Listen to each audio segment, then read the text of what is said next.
একদম ছোটবেলা থেকে শুরু করি। আমার ছোটবেলা কাটছে একদম মানে বিনা শাসনে আর কি। আমি ছোটবেলা থেকেই মানে খেলাধুলা পছন্দ করতাম বেশি, আর এই নাটক, যাত্রা, সিনেমা দেখা এগুলাতে খুব আগ্রহ ছিলাম আমি। এগুলা থেকে ছোটবেলা থেকে আমি এইগুলা নেশার মানে ছিলাম আর কি। ছোটবেলায় এগুলা মানে কোনো বাড়িতে যদি টিভি থাকতো ওই বাড়ির থেকে আমি মানে সরতাম না। আচ্ছা, টিভিতে মানে টিভিতে ছবি হইতো, ছবি দেখতাম। আর ওই যে প্রতি শুক্রবারে ছবি হইতো যে এগুলা দেখতাম। আর গ্রামের মধ্যে রাত্রের বেলায় ওই বিসিআরস এর যেগুলা বলে আর কি, ওই বিসিআরস এর 3 টাকার টিকিট কেটে না প্রায় আর কি প্রতি বৃহস্পতিবারে শুক্রবারে এরকম আইনা দেখতো। রাত্রে 3 টাকার টিকিটে 3টা ছবি দেখাইতো, এগুলা দেখতাম। আর যদি কোথাও গ্রামে মাইক মারতো মানে যাত্রা অথবা নাটক মানে এগুলা হইতো, ওই জায়গার নামটা আমি শুনে রাখতাম। আচ্ছা, শুনে রাখলে পরে আর আমরা আমার মানে কয়েকটা সমবয়সী ছিল 4-5 জন, এই 4-5 জনে করতাম কি গ্রুপিং করতাম, গ্রুপিং করে ওদের সাথে 4-5 জনে গেতাম ওইখানে হাইটে হাইটে গেতাম। আচ্ছা, তো এভাবেই আমার দিনগুলা মানে ছোটবেলার দিনগুলা কাটছে।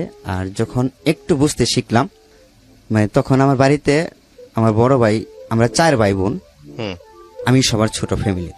জি, ফ্যামিলির সবার ছোট আমি। আর আমার বড় ভাই বোন 2টা যে বিয়ে হয়েছে আমার বুঝমান হওয়ার আগে আমি দেখি নাই যে আমার বড় বোন 2টা যে বিয়ে হয়েছে।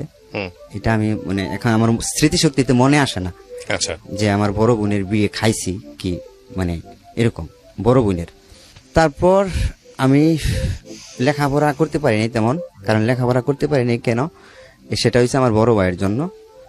মানে বড় ভাই একটা মেয়ের সাথে সম্পর্ক করছিল, সম্পর্ক করাকালীন পরে ওইখানে আমার মানে ফ্যামিলিতে অনেক বড় আর্থিক মানে জরিমানা লাগে, ওরা মানহানি কেস করছিল। আচ্ছা, মানে গ্রামে একটা বিচার হয়েছিল, ওই বিচারের মাঝখান থেকে মানে চেয়ারম্যান মেম্বার ওরা সবাই ছিল, ওইখান থেকে আমার বড় ভাইরে মানে উঠাইয়া নিয়ে আসছিল আমার মামা বিচার থেকে।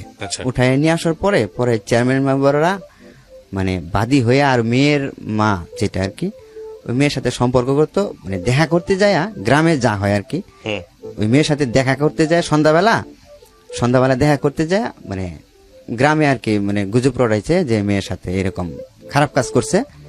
তখন আমি মানে এতটা বুঝি না আর কি, এখন বুঝি যে বড় ভাই কেন দেখা করতে গেছে, কি কারণে গেছে এখন হয়তো বুঝি, তখন তার এত কিছু বুঝি নাই। তো দেখা করতে গেছে, এই দেখা করতে যায় পরে আরেকজনে মানে মানে ধরতে গেছে, ধরতে পারে নাই। ওইখানে ওই যে বড় ভাই যে স্যান্ডেল একটা প্রমাণ স্বরূপ জিনিস ওইখানে রাইখা চলে আসছিল। পরে রাইখা চলে আসে, সেই প্রমাণ সূত্র ধইরা পরে মানে ওই মেয়েটার সাথে বিয়ে দেওয়ার জন্য পরে গ্রাম্য একটা সালিশ ডাকে। সেই সালিশের থেকে আমার বড় ভাইরে মানে আমার মামা, আমার ছোট মামা ওইখান থেকে নিয়ে আসা পরে। আচ্ছা, আমার ভাইগনারে কে বিয়া দেয়, কিভাবে বিয়া দেয় সেটা দেখবো আমি। পরে ওইখান থেকে পরে আমার মানে চেয়ারম্যান মেম্বাররা সব এক হইয়া, গ্রামের মানুষ সব এক হইয়া যে এত বড় সাহস যে গ্রামের সালিশ থেকে চেয়ারম্যান মেম্বার সহ এখান থেকে মানে তার ভাইগনারে এখান থেকে নিয়ে যায়, আমরা বিচার করি, আমাদের বিচার মানে না। সেখান থেকে নিয়ে আসার পরে নিয়ে এসে বললো, পরে আমার ভাইয়েরে পাঠাইয়া দিল মানে অন্য এক জায়গায়। মানে আমাদের বাড়ি হয়েছে পুরান বাড়ি, আর একটা সখীপুর টাঙ্গাইল জেলা, এখানে হয়েছে নানির বাড়ি। আচ্ছা, ওইখানে পাঠাই দেয়, আমার চাচার বাড়িতে পাঠাই দেয়। আচ্ছা, চাচার বাড়িতে পাঠাই দেয়। পরে এখানে মানে মানে জরিমানা করে অনেকগুলা টাকা আমাদের, ওই মেয়ের বিয়ে না করার পর্যন্ত অনেকগুলা টাকা মানে ওই যে চেয়ারম্যান মেম্বাররা যে বিয়ে দিতে হবে না, বিয়ে করতে হবে না, মানে একটা ক্ষতিপূরণ অনেকগুলা টাকা জরিমানা করে। তখন আমরা আর্থিকভাবে অতটা সচ্ছল না। আচ্ছা, তখন মানে আমার বাবা কৃষি কাজ করে, আবার মাঝে মধ্যে মানুষের বাড়ির কাজও করে, এরকম ভাবে সংসারটা চলে আর কি। আচ্ছা, পরে মানে আমাদের কিছু জমি ছিল, ওই জমিগুলা বিক্রি করে তখন ওই বড় ভাইয়ের জরিমানা দেয় আর কি। বড় ভাইয়ের সাথে আপনার বয়সের পার্থক্য কত? বড় ভাইয়ের বয়সের পার্থক্য 6-7 বছর। জমি বিক্রি করে বড় ভাইয়ের এইসবের কাজে জরিমানা দিতে হয়? জরিমানা দিতে হয়। পরে জমি বিক্রি যে করে, জমি বিক্রি করে তখন ওই বড় ভাইয়ের জরিমানা দেয়। জরিমানা দেওয়ার পরে পরে আমার সংসারে যে একটা মানে আর্থিকের দিক দিয়ে যে পড়ে যায়, এর কারণে পরে বড় ভাই করে কি তার কিছুদিন পরে তার বড় ভাইয়ের বিয়ে করায়, আচ্ছা। মানে অল্প কিছুদিন পরে হুম বিয়ে করায়। সেই বিয়ের বউ নিয়ে আসা পর কিছুদিন সংসার 6 মাস সংসার করে আমার ওই বড় ভাইয়ের যে বিয়ে করা। হুম আর ওই যে মেয়ের সাথে সম্পর্ক ছিল হুম ওই মেয়ের সাথেও আবার বড় ভাই মানে মানে সম্পর্কটা চালিয়ে যেত হুম। বিয়ে করে আনার পরেও। এটা বাড়ির থেকে মানে বিয়ে করাইলো আমার এগুলোর গার্জিয়ানরা। সাথে আপনার জীবনের সম্পর্ক কি? এখানে আমার জীবনটা মানে আমার বড় ভাইয়ের কারণে আমার জীবনটা নষ্ট হয়ে গেছে অনেকটা। কিরকম? যেমন এই যে বড় ভাই যে এইটার সাথে হুম মানে যখন ওই মানে বিয়ের সাথে বিয়ে করলো পরে পরবর্তীতে করলো কি ওই মেয়েটারেই হুম ওই বউ থুইয়া ওই মেয়েটারেই ওই যে মেয়ের সাথে সম্পর্ক ছিল ওই মেয়েটারে নিয়ে পালাই গেল বড় ভাই আবার। আচ্ছা। তখন আমাদের সংসারে মানে এমন একটা পর্যায়ে চলে যায় মানে খুব আর্থিক দিক দিয়ে সমস্যায় পড়ে যায়। আচ্ছা। তখন মানে আমার যখন মানে স্কুল জীবন তখন আমি ক্লাস 2তে পড়ি, যাই আর কি স্কুলে যাই, প্রাইমারি স্কুলেতে যাই। হুম আমার বাড়ির পাশে প্রাইমারি স্কুলে যাই। তখন আমরা দুবেলা মানে ঠিক মতো খাবার পাইতাম না তখন। হুম। এর মধ্যেই বড় ভাই কাজগুলা করছে। আচ্ছা। ঠিক মতো ভাত যে খাবো আমি মানে আমরা সবাই মিলে যে খাবো 3 বেলা এই খাবারটা আমরা তখন পাইতাম না। হুম ওইখান থেকে পরে আমার এই মা করলো কি আমার বাবা যে বাড়িতে কাজ করতো হুম ওই বাড়িতে আমার ওরা অফার দিল যে তোমার ছেলের এখানে দাও, আমার কিছু গরু বাছুর আছে সেগুলা দেখবে আর তোমাদের মানে তোমার ছেলের লেখাপড়া করাবো। হুম হুম লেখাপড়া করাবো, তোমরা আমার টুকটাক একটা কাজ মানে কাজগুলা করব, গরুগুলা দেখাশোনা করবে, মানে বিকালবেলায় আইসা আর সকালবেলায় স্কুলে যাবে, আমরা লেখাপড়া করাবো। এরকম চুক্তিতে তখন আমার ওইখানে দিল। আচ্ছা। দেওয়ার পরে পরে তারা শুধু আমাকে কাজই করাইতো খালি শুধু। তাদের অনেক জমি জমা ছিল, হুম তারা খালি কাজ করাইতো আমাকে। গরু পালাইতো, মানে গরু মাঠে চড়াইতাম, মানে ধান মলাইতো গরু দিয়া অনেক 4-5টা গরু একখানে করে ধান মলাইতো। তারপরে ক্ষেতের থেকে ওই কামলা জামলা লইতো, যে এইগুলা কামলা লইতো অনেকগুলা, এই কামলা নিয়ে খাবার নিয়ে গেতাম। তারপরে তাদের সাথে কাজ করতে হইতো, সব ধরনের কাজই করতে হইতো আমার। পরে ওইখান থেকে মানে পরে আমি ওইখান থেকে চলে আসলাম যে মা আমার তো এরকম বাড়িতে বললাম যে আমার তো অনেক কষ্ট, মা ওইখানে খাবার দেয় ঠিক মতন 3 বেলা আমি খাইতে পারি, কিন্তু আমার ওইখানে দেওয়া সব ধরনের কাজই করায়, ভারী কাজও করায়, সব ধরনের কাজ করে, আমি কি করব। ওইখান থেকে চলে আসলাম আমি না কইয়া চলে আসলাম। পরে তারা ওইখান থেকে আসলো, আমার ওই যে মহিলার বাড়িতে কাজ করতাম আমি, যে ভাইয়ের বাড়িতে, পরে এই মহিলা আসলো, পুরুষ লোকটা না আসা মহিলা আসতো, আমি কাকি কইয়া ডাকতাম আর কি মহিলাটারে।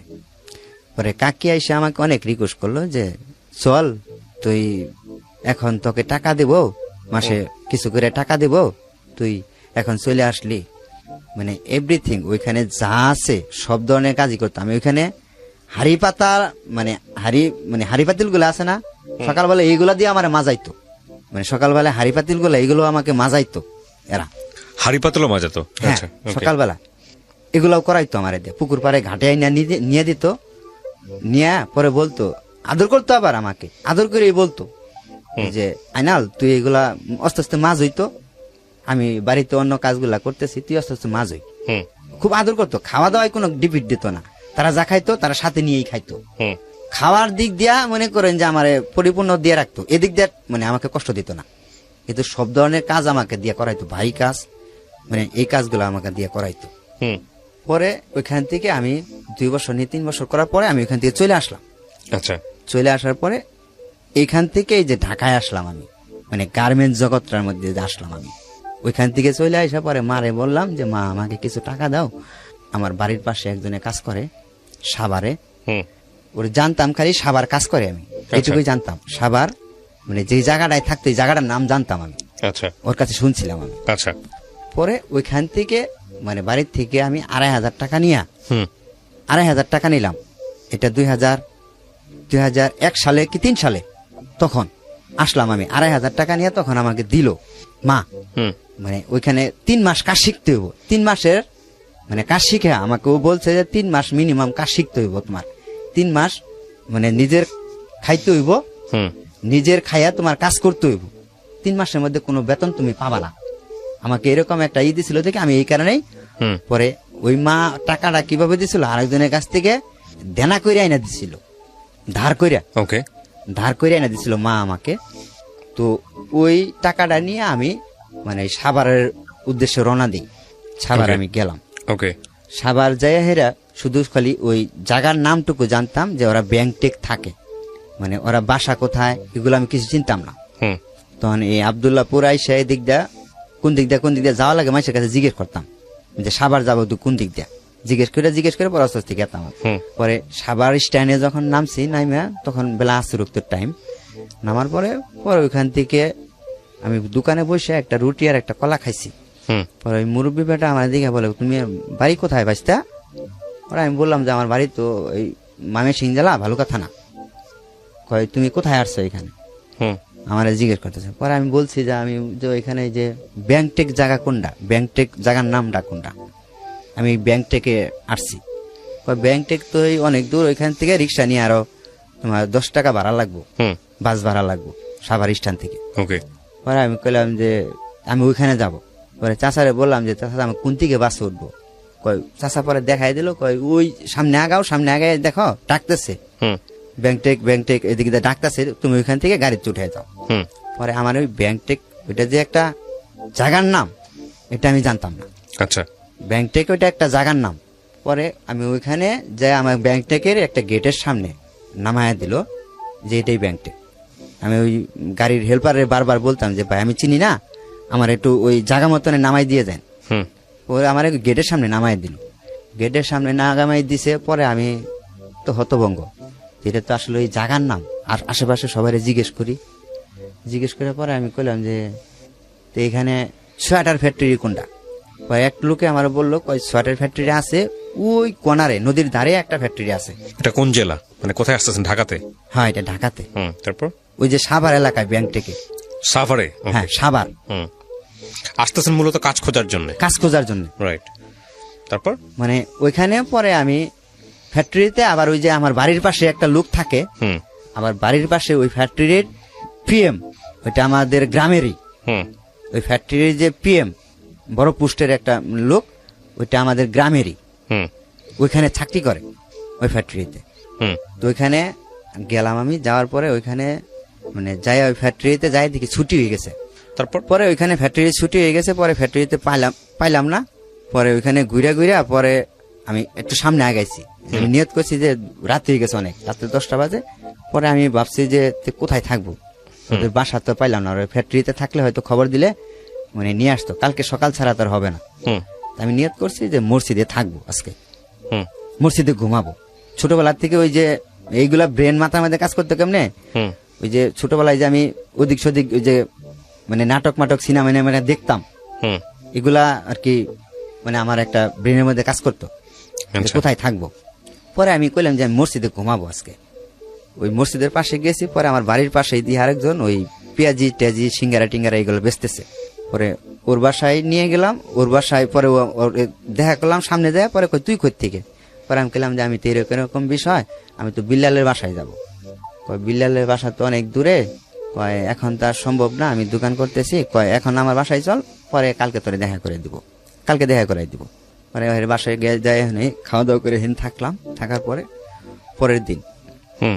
সকালবেলায় ওই বিল্লালের বাসায় নিয়ে গেল আমাকে, ওরা অফিসে যাওয়ার আগে বিল্লালের বাসায় নিয়ে গেল। পরে আমি তো বিল্লালে বললাম যে আমি তো কাজ করতে আইছি, আমি তো কাজ শিখবো, হুম।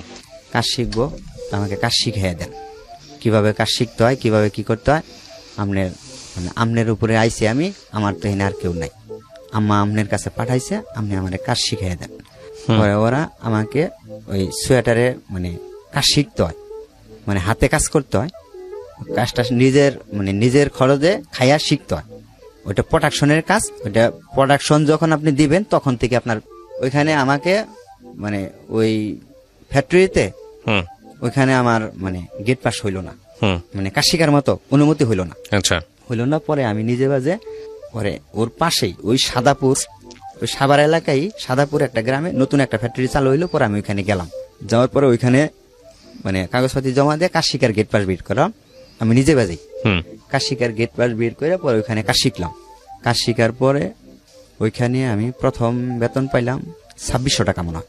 হুম। কাজ শিকার পরে 2600 টাকা বেতন পাইলাম। 2600 টাকা বেতন পাইয়া পরে মারে ফোন করলাম। হুম আমি মানে তখন ওই যে হুম 60 টাকা মিনিট লাগে নাকি ফোন করতে, হুম ওই ফোন দিয়া ফোন করলাম বাড়িতে যে মা আমি তো কাজ শিখছি, এটা 2 মাস পরে মনে হয়, আমি তো কাজ শিখছি, কাজ শিখা এত টাকা বেতন পাইছি। হুম পরে ওই যে আমি বাড়ির থেকে 4,000 টাকা আনছিলাম, এই দৌড়াদৌড়ি পাইরা মানে তখন ওখান থেকে অনেকগুলো টাকা খরচ হয়ে গেছে আমার। আচ্ছা পরে বাড়িতে মনে হয় আমি কিছু টাকা দিছিলাম, ওইখান থেকে কিছু টাকা দিয়া পরে আমি বাড়িতে পাঠাইছিলাম, ওই বিলালে যে বাড়িতে গেছিল ওর সাথে আমি পাঠাইছিলাম, পরে আমি আর যাই নাই। পরে ওখান থেকে মানে ফ্যাক্টরিটা বন্ধ হয়ে গেল, পরে ওখান থেকে আবার রিটার্ন বাড়িতে আসলাম। হুম রিটার্ন জি। ফ্যাক্টরিটা বন্ধ হওয়ার পরে রিটার্ন বাড়িতে আইসা পরে বাড়ির পাশে একটা ফ্যাক্টরি চালু হয়েছিল ভালুকাতে, আমাদের ভালুকায় একটা ফ্যাক্টরি চালু হয়েছিল, ওইখানে আমি 1 বছর চাকরি করছি। চাকরি করাকালীন ওইখান থেকে পরে ব্যাগে যখন আসলাম গাজীপুরে, হুম গাজীপুর থেকে আমার এই মানে এই সম্পর্কটা শুরু হইলো আর কি। কিসের সম্পর্ক?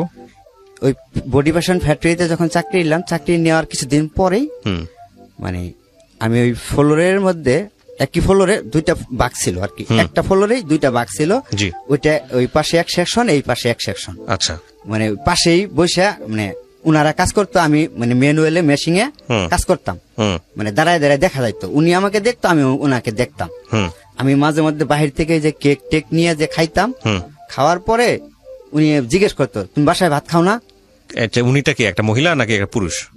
মহিলা মহিলা। আচ্ছা, একজন মহিলা আপনাকে জিজ্ঞেস করতো? জিজ্ঞেস করতো। এই মহিলাটাকে আপনি আগে থেকে চিনতেন না? না, আগে থেকে চিনতাম না। আচ্ছা, তারপর? আগে থেকে চিন্তাম না, পরে আমি উনারে খালা বিলা ডাকলাম যে খালা আসলেও আমি তো মেসে খাই, হুম মেসের ওই ডাল ভাত গুলা আমার মানে প্রতিদিনই কন্টিনিউ খাইতে হয় সকালবেলা, হুম ডাল ভাত তো আমি খাইতে পারি না, হুম মানে ডাল আলু ভর্তা এটা প্রতিদিনই আমার ভালো লাগে না, আচ্ছা। খাইতে পারি না। আচ্ছা। তা আমি এই কেক টেক আইনা খাই, টিফিন করি 10টার সময়।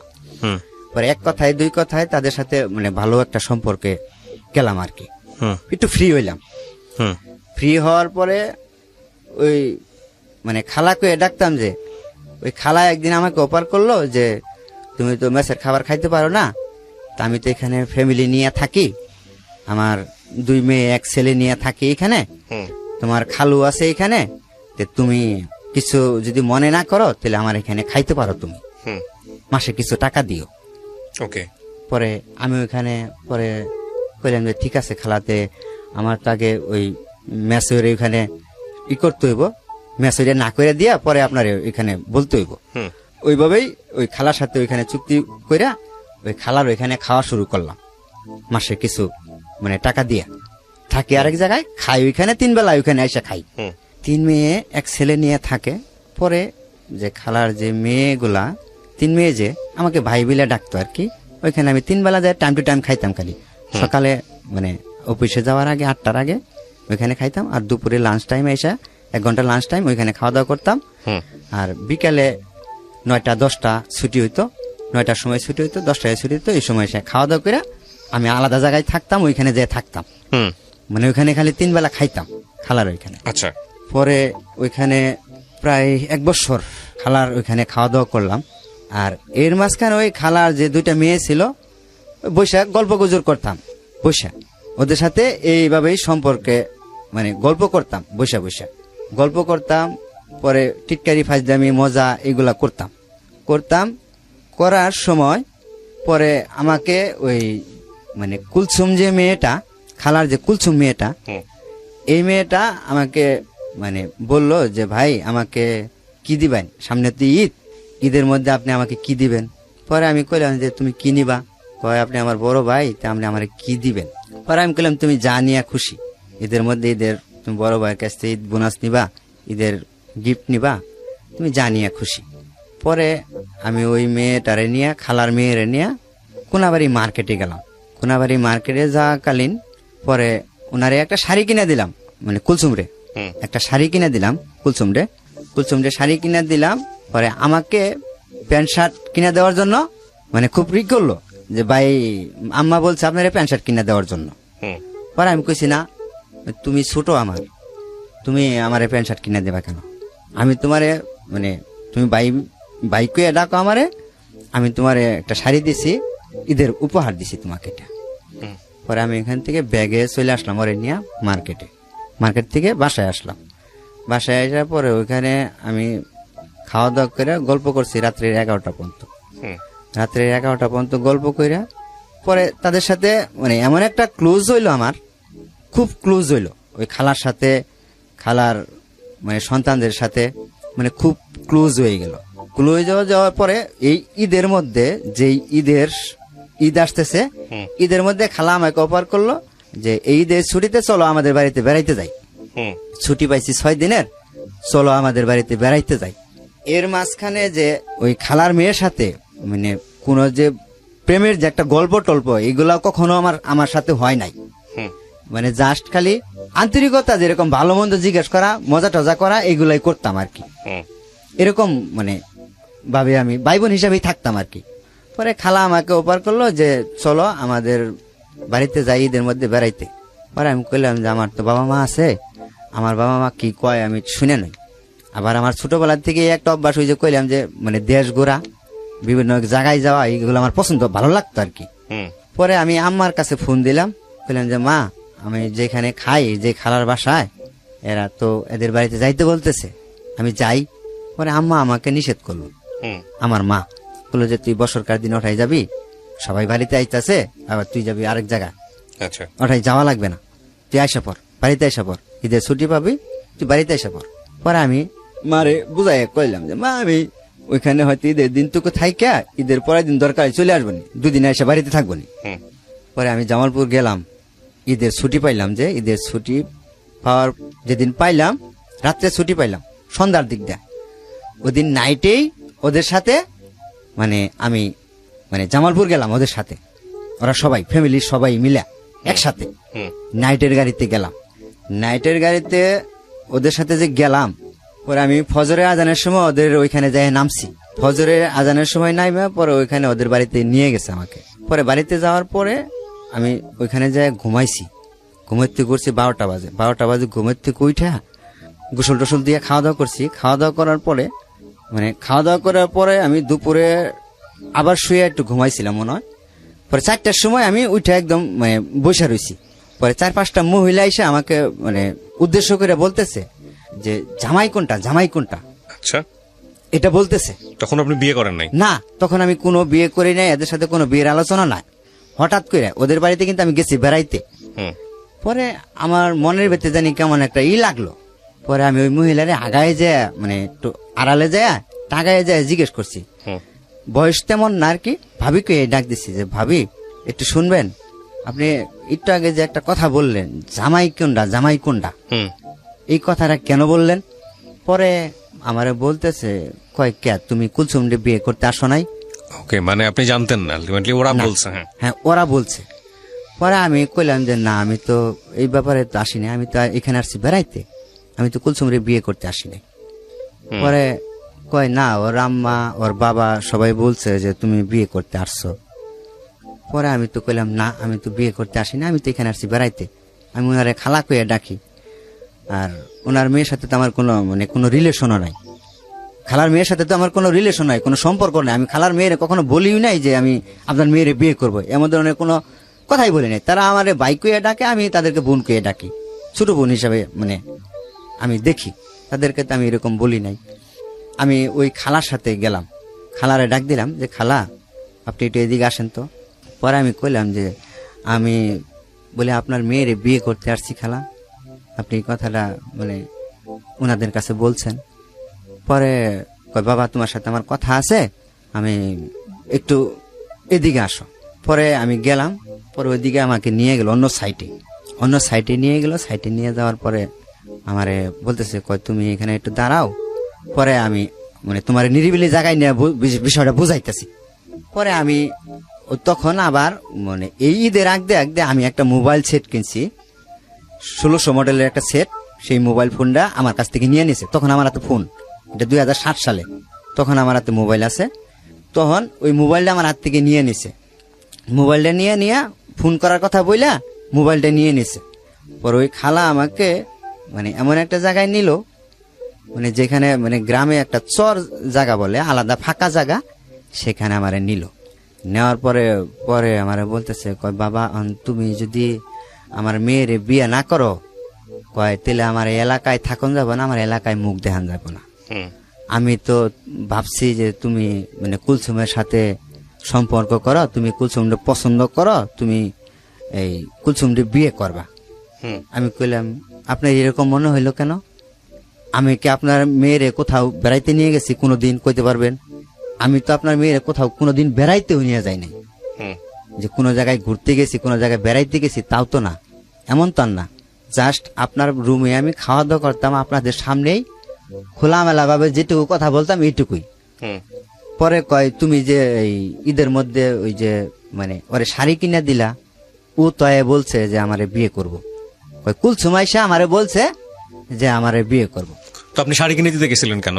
শাড়ি দিতে কেন গেছিলাম? পরে আমি কইলাম যে এটা তোমার বিয়ের উপহার।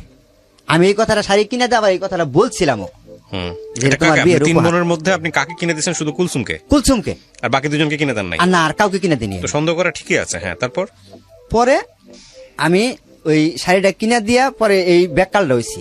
ওই শাড়ির সূত্র ধরে এরা আমার ভাবছে যে আমি কুলসুমকে পছন্দ করি, আমি কুলসুমকে বিয়ে করব। এই সূত্র ধরে হেরা এই বাড়িতে আমি যে আর ওই যে আমাকে অফার করছে যে চলো আমাদের বাড়িতে বেড়াইতে যাই। আর এই খালা আমাকে সবসময়ই বলতো কি, ওইখানে ভাত খাওয়ার সময় বইয়ে গল্প টল্প করতাম। ওদের গ্রামের একটা ভাষা আছে, গেল্লা কইয়া কয়, মানে ছেলেরে গেল্লা কয়। হুম গেল্লা তোমার আমগো এলাকায় বিয়া করাবো। খালা এই কথাটা আমাকে সবসময়ের জন্যই বলতো। হুম যে ঠিক আছে, এবার নিজের মেয়েরই দিয়ে দিছে। হ্যাঁ হ্যাঁ, যে এই কথাটাই সবসময়ের জন্য আমাকে বলতো। হুম পরে ওইখানে ওই খালা করছে কি, পরে ওইখানে যে ওই যে আমারে নিয়ে গেল, নিয়ে যাওয়ার পরে এরকম মানে আমাকে এরকম বুঝাইতেছে, বলতেছে যে তুমি যদি বিয়ে না করো তাহলে আমি তো এরকম মনে করছি যে তুমি আমার কুলসুমরে পছন্দ করো, তোমরা দুজনের সম্পর্ক আছে, যে তোমরা বিয়ে করবা। হুম এখন কি, এরপর আপনি কি করলেন? পরে আমার মানে ডাইরেক্ট আমার হাতে পায়ে ধরে মানে কান্নাকাটি শুরু করে দিছে। হুম পরে আমি কইছি খালা আপনি কান্দেন কেন? আমি তো আপনার মেয়ের কখনো বলি নাই যে বিয়ে করব, এরকম মানে সিচুয়েশন পরিচয় হয় নাই, এরকম মানে পরিবেশ হয় নাই যে আপনার মেয়েকে আমাকে বিয়ে করতেই হবে, হুম এরকম পরিবেশ মানে এখনো হয় নাই। আমার বাড়িতে বাবা আছে, মা আছে, ভাই বোন সবাই আছে। আপনার মেয়ের আমি বিয়ে করে নিয়ে বাড়িতে উঠাইতে পারবো? আর আমার বইয়ের বয়স হয়েছে এখন, আমার বিয়ের বয়স তো এখন হয় নাই, আমার বয়স কেবল 17-18 বছর, আমার বিয়ের বয়স হয় নাই। তো যদি আমার বিয়ে করার ইচ্ছুক থাকে তে আমার গার্জিয়ান আছে, আমি তাদেরকে বলবো, তারা আমার জন্য মেয়ে দেখবে, তারা তাদেরকে মেয়ে দেখে আমি পছন্দ করে বিয়ে করব, এরকম বলছি। পরে ওইখানে রাত্রে 10টা পর্যন্ত এই খালা কান্নাকাটি আমার মানে হাতে পায়ে ধরে, তুমি যদি আমার মেয়ের বিয়ে না করাতে আমার মেয়ে বিষ খাবো, এইটা খাবো সেইটা খাবো, মানে কত কিছু দেয়া যে। তখন আমার মাথার মধ্যে উল্টা একটা কাজ করলো কি, আমি এখান থেকে বিয়ে হয়তো আমার দিল, আমি যদি বাড়িতে না নিয়ে যাই, এদের সাথে প্রকাশ না করলাম, আমি এটা আমি মনে মনে মানে একটা বুদ্ধি করলাম যে রাত যত গভীর হইতেছে, এরা যদি আমি মানে মানে আমার মাথায় ভয় ঢুকে গেল কেন, যে আমার মানে এখানে আমি পরিচিত নাই, কেউ নাই পরিচিত, হুম শুধু তাদের বাড়িতে আমি ঢাকার থেকে পরিচয় হিসাবে এখানে আসছি। আমি যদি আমার রাত্রে মারধর করে, এরকম মনের ভিতরে ভয় নিয়ে পরে আমি তাদের কথায় কইলাম যে ঠিক আছে, আপনারা ধরেন বিয়ে দেওয়ার জন্য পাগল হয়ে গেছেন, আমরা মেয়ে ধরেন বিয়ে দেওয়ার পাগল হয়ে গেছে, যে আপনার বিয়ে দেন। পরে এই কথা বইলা আমাকে বাড়িতে নিয়ে আসলো। বাড়িতে নিয়ে এসে দেখি মানে তারা সবকিছু অ্যারেঞ্জ করে নিছে, বাড়িতে কাজী মানুষজন সবকিছুই। পরে আমি একটা সেন্টু গেঞ্জি গাইদা ভাই ওইখানে বাড়িতে যাইয়া, ওই খালার সাথে যাইয়া উঠানের মধ্যে পাটি পুটি বিছাইয়া ওই মেয়েরাও সাজাই সুজাইয়া রাখছে তারা। হুম এই খালা এই ফাঁকে আমাকে নিয়ে যে কথা বলছে রাত্রে 10টা-11টা পর্যন্ত এই চটানের মধ্যে কান্নাকাটি কইরা, এরা এমন দেয় এই মেয়েটা সাজায় রাখছে কুলসুমটাও হুম সাজায় রাখা। পরে আমার রাত্রে 12টার সময় মানে বিয়ের পিড়িতে একটা সেন্টু গেঞ্জি গায়ে দিয়া, মানে নতুন একটা সেন্টু গেঞ্জি গায়ে আর লুঙ্গি পরনে, হুম মানে গরমের দিন তো সেন্টু গেঞ্জি গায়ে ছিল আমার। পরে আমি ওইখানে এসে বসলাম, বসার পরে ওইখানে ওদের একটা স্বাস্থ্য ভাই ছিল, ওই কুলসুমের স্বাস্থ্য ভাই ছিল, সে আমার নাম ধরে বললো জাইনাল তুমি এই পশ্চিম দিকে ঘুরে এইখানে সামনে বসো। হুম তা আমি ওখানে কোনো কথা বলতেছি না, ওরা যা বলতেছে যা করতেছে মানে ওদের কথা মতো চলতেছি। পরে যখন মানে কাজী সাহেব আমাকে জিজ্ঞেস করলো যে তোমার এই ভয় ভীতি দেখায় কি বিয়ে করতেছে, বিয়ে দিতেছে এরা? তখনও কি আপনি স্যান্ডো গেঞ্জি পরা? হ্যাঁ, তখন আমি সেন্টু গেঞ্জি পরা। ওকে। তখন আমার মাথার মধ্যে কাজ করতেছে না যে আমি কি করতেছি, হুম মানে এই মহিলার কান্না কাটিয়ে এই মহিলার মানে এত কিছু করাতে আমার মাথার মধ্যে এতটুকু জ্ঞান আসতেছে না যে আমি কি করব এখন, মানে এইটুকু সেন্স আমার মানে হারাইয়া গেছে। পরে মানে আমার মাথার মধ্যে সেন্সটুকু আসতেছে না, আমি কাজীর মুখের দিকে চাই রয়েছি যে আমি এখানে কি বলবো। মানে আমার ভিতরে একটা ভয় ঢুকে গেছে নিজের থেকেই, যে আমি যদি এখানে আসলেও না করি, এখন তো রাত গভীর, 12টা 1টা বাজে গেছে গা, যদি মার দূর শুরু করে কি বলবো আমি। পরে আমি কাজের বলছি যে না, আমি ইচ্ছা করে বিয়ে করতেছি, এই কথাটা বলছি। পরে কাজী আমার মুখের দিকে চাইছে, পরে আমার ভোটার আইডির ফটোকপি চাইছে। পরে আমি কইছি যে ভোটার আইডি তো আমার নাই, আর ভোটার আইডি আছে কিন্তু আমি অস্বীকার করছি, নাই আমার কাছে, মানে আমি কইছি নাই। পরে ওইখানে তারা মানে কিভাবে কি কইরা জানি 1 লাখ টাকা, মানে 1 লাখ টাকা কি জানি করলো, তখন মানে কাবিন করলো 1 লাখ টাকা, কত টাকা জানি ওয়াসিল দিল। পরে এগুলা দিয়ে হাইরা পরে আমার মানে টিপ নিল, সিগনেচার নিল, নিয়ে হাইরা ওই কালেমা পড়াইলো, কালেমা টালেমা পড়াইয়া পরে তাদের যে মেয়ে মানে একটা ঘরের ভিতরে 2টা চৌকি, মানে 2 চৌকির মধ্যে 1 চৌকির মধ্যে বাসর ঘর সাজাইছে তারাই, মানে কোন রকম একটু ইটি দিয়া তারাই মানে সাজাইছে 1 চৌকির মধ্যে। পরে ওইখানে নিয়ে দিল, মেয়ে ছেলে একসাথে বিয়ে পড়ায়া তারা ওই একটা ঘরের ভিতরে আমাকে ওই যে চৌকি, এক ঘরে 2 চৌকি যে আলাদা পশ্চিম সাইডের চৌকিটার মধ্যে আমারে আরো মেয়েরে দিল। তা আসলে ভাই তখন আমার মনে হইতেছে যে আমি কি হইলো, মানে তখন মার কথা মনে করি আমার শাড়ি কিনে দেওয়ার স্বাদ মিটে গেছে আর কি। হ্যাঁ, তারপর পরে মার কথা মনে করে মা যে আমাকে বারবার নিষেধ করলো যে তুই বাবা ওইখানে যাইস না, বছরকার দিন এখানে চইলা বাড়িতে চইলা, তুই এখানে যাইস না। মার কথা মনে করে আমার অজরে কান্না আসতেছে, মানে আমি খুব কানলাম ওইখানে, মানে কানলাম।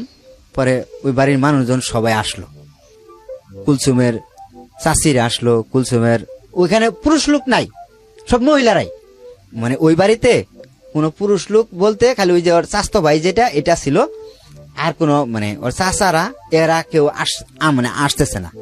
এই মহিলারা এসে আমাকে মানে সান্ত্বনা মান্তনা যেটুকু দেওয়ার দিচ্ছে আর কি, যে আসলে তুমি তো এখন বিয়ে করে ফেলাইছ, এখন কান্নাকাটি করে কি করবা।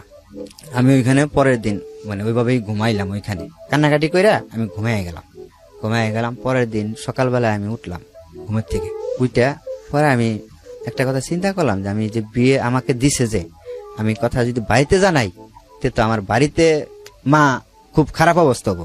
পরে আমার বিয়ের বিষয়টা আমি বাড়িতে গোপন রাখলাম, আমার বিয়ের বিষয়টা যে আমি এরা যে আমাকে জোর করে বিয়ে দিছে এরকম করে, এই বিষয়টা আমি বাড়িতে গোপন রাখলাম।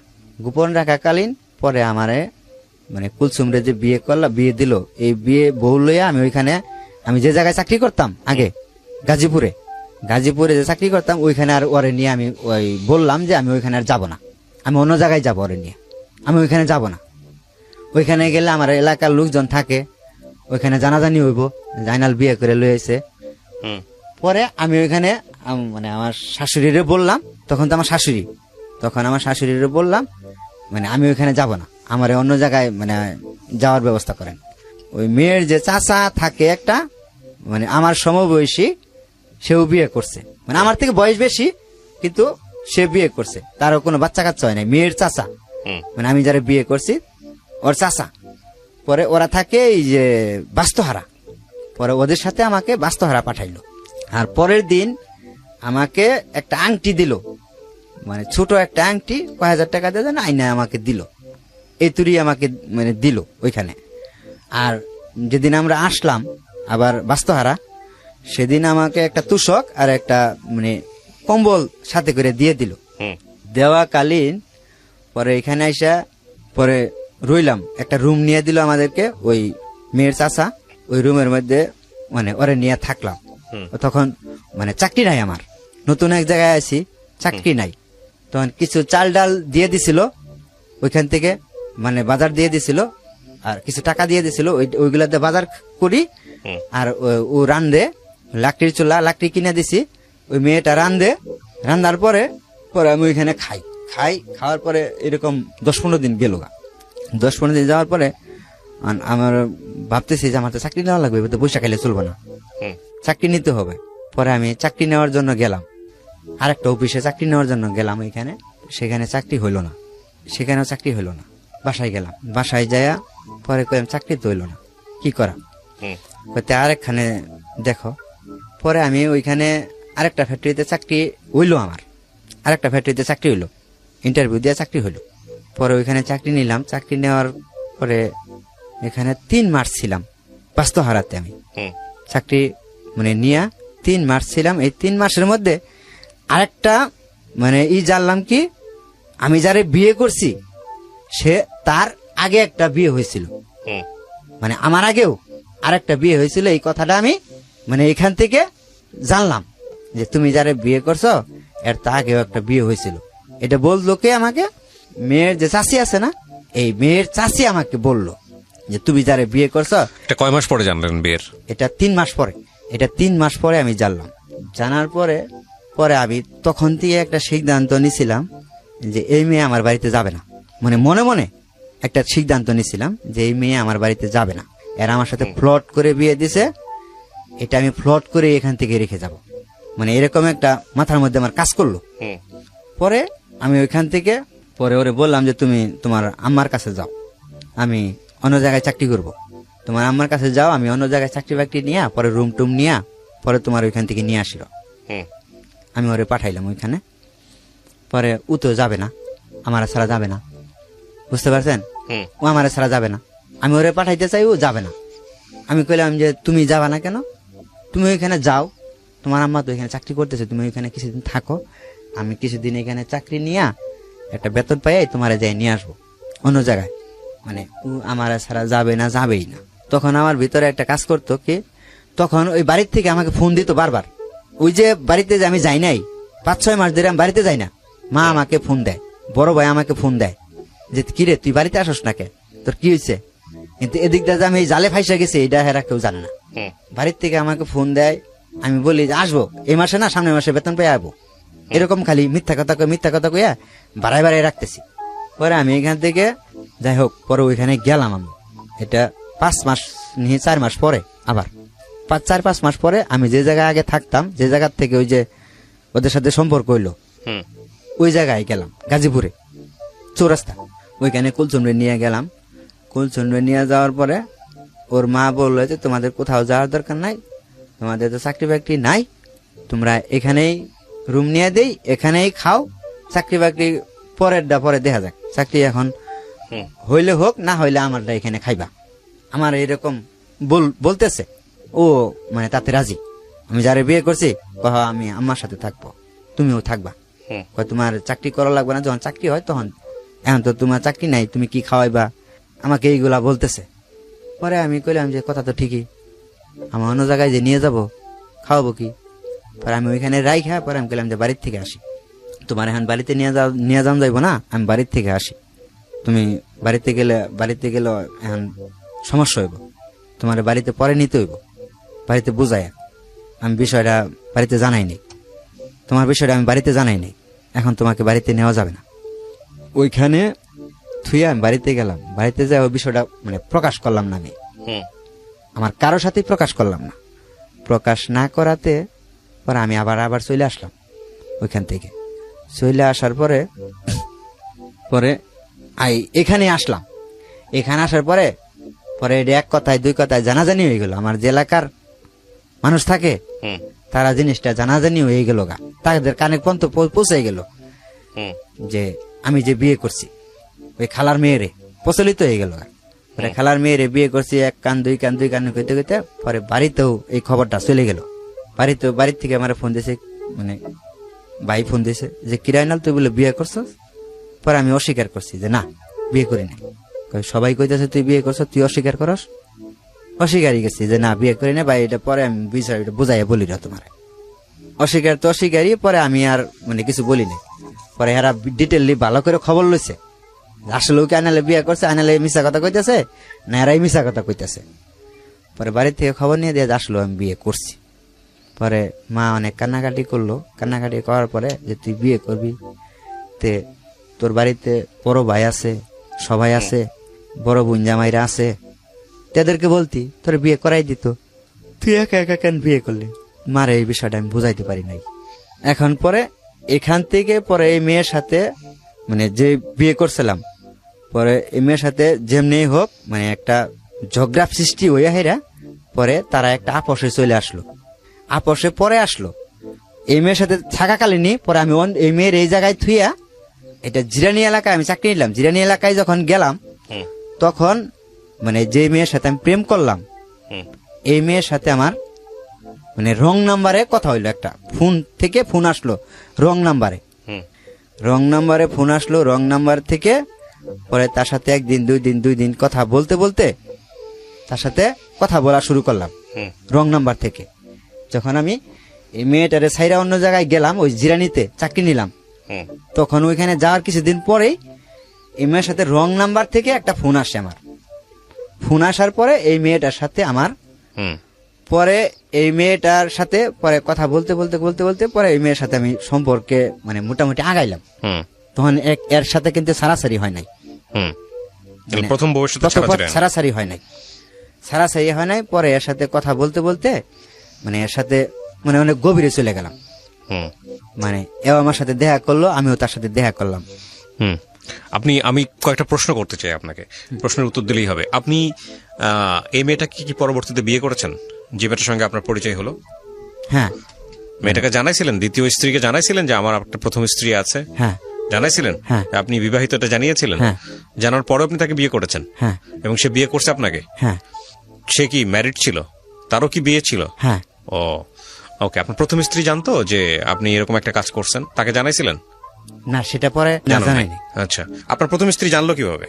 প্রথম স্ত্রী জানলো যে আমি যে এর যে বিয়ে করছি, বিয়ে কইরা যে আলাদা রুম নিয়ে আমি আসি, মানে যে জায়গায় সে মানে আমার যে মানে পরিচিত যারা আছে বন্ধু, তাদের সাথে তাদের ফোন নাম্বার নিয়ে আপনাকে বের করে ফেলছে? হ্যাঁ, আমাকে বের করে ফেলছে। আচ্ছা, তারপর? বের করে পরে আমার বাসায় হঠাৎ করে চলে আসছে। তারে বিয়ে করছি, দুজনে চাকরি করি এক অফিসে। আমরা দুজনে মানে লাঞ্চে যে খাবার বসছি দুজনে একসাথে। আমার প্রথম স্ত্রী যে উনি আচমকা চলে আসছে রুমটা পর্যন্ত চিনা ফেলাইছে। আসার পরে আমি কিছু বলি নাই, ও কিছু বলে নাই যে তুমি এগুলা করছো আমার জানাইলা না। পরে আমি কই বলার মতো সুযোগ পাই নাই, বলবো কখন। তখন কি বাচ্চা কাচ্চা ছিল আপনার প্রথম স্ত্রীর? হ্যাঁ, একটা মেয়ে আছে। তখন আপনার মেয়ে ছিল একটা? হ্যাঁ। ঠিক আছে, তারপর? প্রথম স্ত্রী যেটা, এটা সারাসারি হওয়ার পরেও পরে আর একটা আনুষ্ঠানিক ভাবে একটা বিয়ে করছিলাম আমি। আচ্ছা, মাঝখানে ওইটা রয়ে গেল।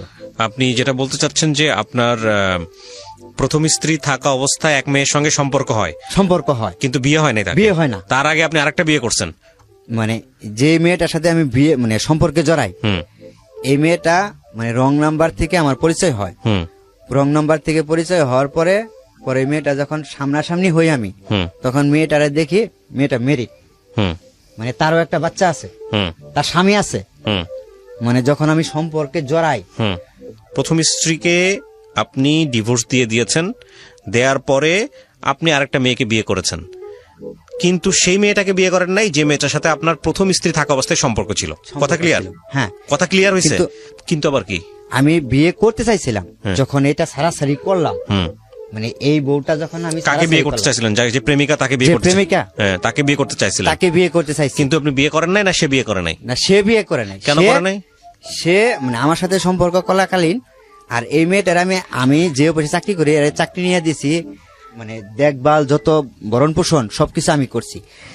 আমি যেই ফ্লোর থেকে মানে চাকরি নিয়ে দিচ্ছি, এই ফ্লোর থেকে আরেকটা ছেলের সাথে মানে তখন ও জানে যে ওরও জানি, আমি জানি যে ওরও একটা মানে সন্তান আছে, স্বামী আছে, আর ও জানে যে আমার মানে বউ বাচ্চা আছে। তখন দুজনের মধ্যে একটু মানে আপনি প্রথম স্ত্রীকে ছাড়ছিলেন কি এই মেয়েটার কারণে? হ্যাঁ, কথা আমি বুঝে গেছি। আপনার গল্পটা কি? এই মেয়েটার কারণে ছাড়ছি, কিন্তু এই মেয়েটা পরে করছে কি আপনাকে ছেড়ে দিছে, মানে আমাকে ছেড়ে দিছে। আপনি তাহলে যে বললেন একটু আগে যে সে যে আসছে এসে বলছে এগুলা করতেছো কেন, এই যে দোকানে না কোথায় জানি বসে থেকে আপনার বন্ধুদের কাছ থেকে নাম্বার নিয়ে যে আসছে, এই কথা আপনি কিভাবে বললেন? এটা কে আসছে? এটা আসছে যে এখন যে আমার স্ত্রী আছে, এটা আসছে আপনার দ্বিতীয় স্ত্রী? হ্যাঁ, দ্বিতীয় স্ত্রী। এটা আসছে আপনার দ্বিতীয় স্ত্রী? তাইলে এটা বলেন। হ্যাঁ, ঘটনাটা একটু প্যাচ খেয়ে গেছে প্রিয় দর্শক এবং শ্রোতা। সেটা হচ্ছে ওনার প্রথম স্ত্রীটা, উনি যেটা বলছিলেন যে সেটা হচ্ছে ওনার ইচ্ছা ছিল না, কিন্তু ওনাকে জোর করে বিয়ে দিয়েছে ওনার শাশুড়ি, যেটা আমি আমার জায়গা থেকে আপনার জায়গা থেকে কিভাবে হয়েছে আপনি শুনেছেন, সেটাতে আপনারা আপনাদের মতো করে ভাববেন। এই প্রথম স্ত্রী ঘরে একটা বাচ্চা ছিল আপনার, মেয়েটার বয়স কত ছিল যখন তাকে ডিভোর্স দেন? 2 বছর। 2 বছর। এই 2 বছরের মেয়েটা কার কাছে? ওর কাছে ছিল না আপনার কাছে ছিল? না, আমার কাছে রাখতে চাইছিলেন কিন্তু আমার কাছে রাখে নাই, তারা নিয়ে চলে গেছে। ডিভোর্সটা আপনি দিয়েছিলেন না সে দিয়েছিল? উনি দিয়েছিল। আচ্ছা, এবং এটা যে ডিভোর্স যে আপনাকে দিল, তখন কি সে জানতো যে আপনার আরেকটা মেয়ের সঙ্গে সম্পর্ক আছে? না, তখন সে জানতো না, এমনি এমনি ডিভোর্স দিয়েছে। কারণকে দেখাইছে? মানে তখন মানে আমার যে এই যে মানে মোবাইলে কথা বলতাম, কারোর সাথে কথা বলতে গেলে আমাকে সন্দেহ করতো। না, উনি ডিভোর্স দেখানোর কি কারণে ডিভোর্স দিয়েছে আপনাকে? পেপার পাইছেন? ডিভোর্সের পেপার পাইছেন? হ্যাঁ, কাগজপত্র পাইছেন? সেটা মানে সবার সম্মুখে হয়েছে। সম্মুখে হয়েছে? সবার সম্মুখে হয়েছে। সেখানে ওর মা ছিল, মানে ও ছিল। আপনার পক্ষ থেকে কে ছিল? আমার পক্ষ থেকে আমার বড় ভাই ছিল, মানে আমার সবাই। তখন আপনি বলেছেন কি, মানে 2 বছর ধরে সংসার করলেন বা এতদিন ধরে সংসার করলেন, এখন একটা বাচ্চা আছে, মানে আপনি তো নিশ্চয়ই এটা বলছেন যে আপনার বিয়ে দেওয়াটা ঠিক হয় নাই তাদেরকে, এটাই তো কারণ দেখাইছেন, নাকি আপনাকে উপযুক্ত করে তারা চলে গেছে? এই ভদ্রমহিলা আপনাকে ডিভোর্স দিয়ে চলে গেছে, মানে সেটা কি আপনার এই প্রেমের কারণে, নাকি আলটিমেটলি অন্য কোনো কারণ ছিল? নাকি অন্য কোনো কারণ ছিল? কি কারণ সেটা? সেই কারণটা মানে আমার যে যেটা ছিল, হ্যাঁ, সেই যেটা বিয়ে হয়, হ্যাঁ, বিয়ে হওয়ার পরে সেই যেটা মানে বিয়ে হওয়ার পরে কিছুদিন পরে প্রেগনেন্ট হওয়ার পরে বাচ্চা হওয়াকালীন মানে আমার যেটা মারা যায়। মারা যাওয়ার কালীন পরে ওই যেটাসের যে মানে স্বামী ছিল, সে মানে অনেক টাকা পয়সা মালিক ছিল। আমার যে বউ ছিল সেটা মানে দেখতে একটু ভালো ছিল, সুন্দর সুন্দর ছিল। মানে প্রথম স্ত্রীর সঙ্গে সে সম্পর্কে জড়ায় পড়ে? মানে সম্পর্কে জড়ায় না। তাহলে অন্য একজনকে বিয়ে করছে? হ্যাঁ, বিয়ে করে নাই। তার সাথে ভেগে গেছে। আচ্ছা, ইন দ্য মিন টাইম আপনি আনুষ্ঠানিকভাবে একটা মেয়েকে বিয়ে করছেন? হ্যাঁ, তার এটা 2 বছর পর। তার 2 বছর পর। আচ্ছা, যে মেয়েটাকে আপনি বিয়ে করছেন, এই মেয়েটা কি পারিবারিক ভাবে বিয়ে হয়েছে, নাকি আপনি সেখানেও প্রেম করে বিয়ে করছেন? আমার দিক থেকেই বিয়ের আলোচনাটা হয়েছে। দ্বিতীয় স্ত্রীও আপনাকে পছন্দ করতো আগে? পছন্দ করতো। সেটা কত দিনের পছন্দ? সেটা কয়দিনের মধ্যে বিয়ে করছেন? পরিচয়ের কয়দিনের? 3 মাস। 3 মাস। আচ্ছা, এবার আসেন একটু, এই মেয়েটাকে আপনার জীবন সম্পর্কে জানতো? যে একটা বউ ছিল, একটা বাচ্চা ছিল, এবং এই যে একটা সম্পর্কে জড়াইছেন, এটা কি জানতো না? হ্যাঁ, জানতো। যাকে বিয়ে করার কথা ছিল তার সম্পর্কে জানতো? মানে যে দ্বিতীয় স্ত্রী হওয়ার কথা ছিল তার সম্পর্কে জানতো? না, সেটা জানতো না। এখন যার সাথে প্রেম করি মানে তার সাথে জানতো না। এবার আমাকে আপনি বলেন, এই সংসারটা চলাকালীন সময়, মানে দ্বিতীয় স্ত্রীকে বিয়ে করার সংসারটা চলাকালীন সময়, কখন আপনার ওই যে প্রেমিকা, যাকে আপনি পছন্দ করতেন, সে আবার কখন ব্যাক করলো? কত বছর পরে? দ্বিতীয় সংসারটা শুরু হওয়ার কতদিন পরে? মানে আমি মেয়েটারে যখন বিয়ে করছি তার 1 সপ্তাহ পরেই আমাকে ফোন দিছে। ফোন দিয়ে কি বলে? তখন আমাকে বলতেছে যে মানে অপরিচিত একটা নাম্বার দিয়ে ফোন দিছে। তখন আমার বলছে যে তুমি অমুক? হ্যাঁ, তুমি তো অমুক। পরে আমি ওর কথা শুনে বুঝে ফেলেছি তুমি কি। আমি বললাম যে তুমি কই আছো? তুমি তো হঠাৎ করে এত বছর পরে, 2 বছর 2.5 বছর পরে হঠাৎ করে আমাকে মনে করলা, কি মনে করে? পরে আমি তখন শ্বশুর বাড়ি, ওই শ্বশুর বাড়িতে আমি তখন মানে ওইখানে ফিরে নিতে গেছি আমি 1 সপ্তাহ পরে।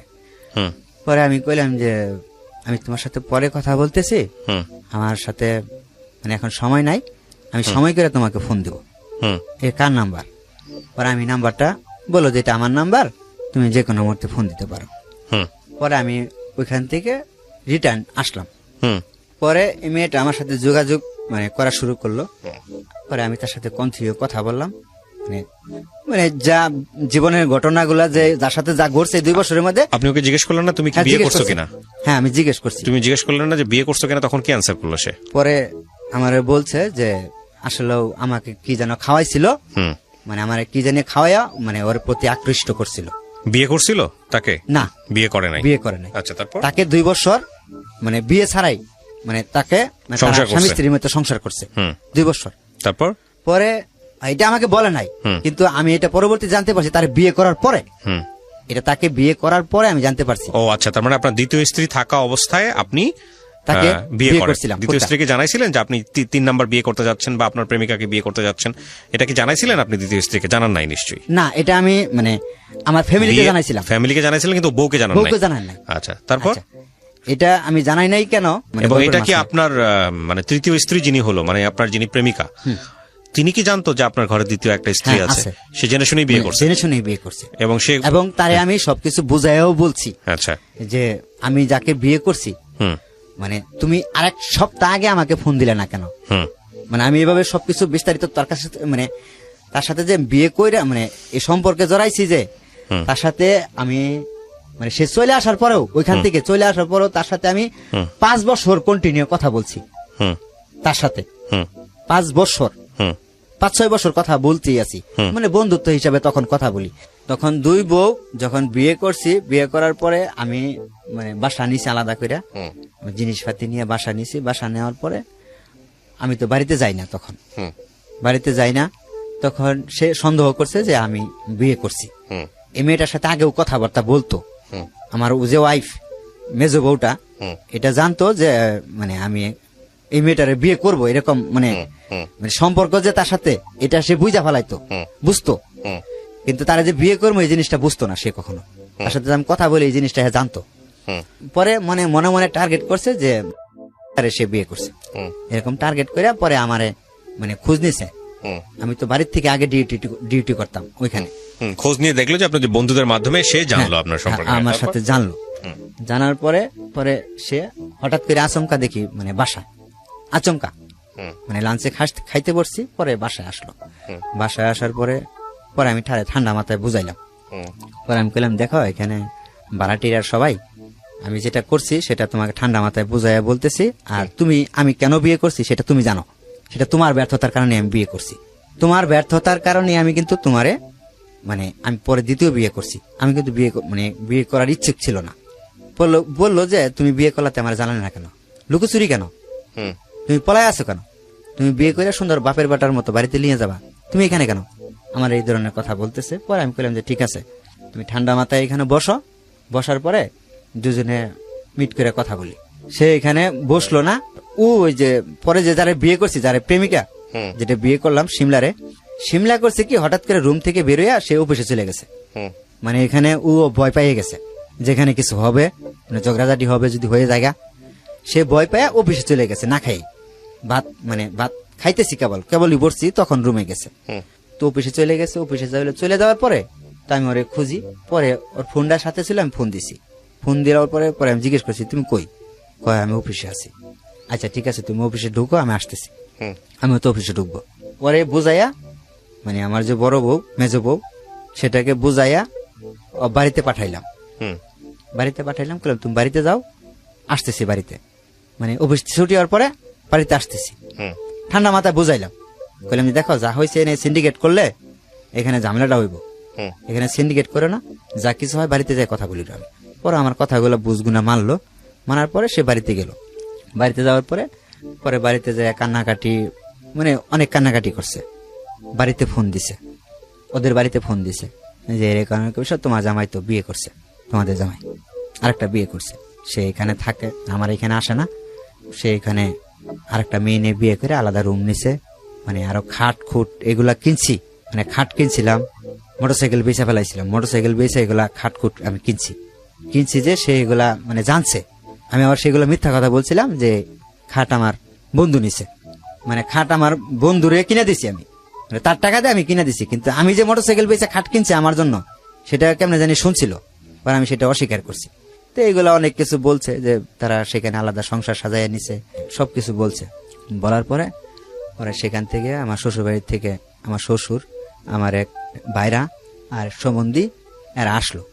আসার পরে এখান থেকে পরে বাসায় আসলো পরের দিন, সেটা হুম সেদিন তো না, পরের দিন বাসায় আসলো।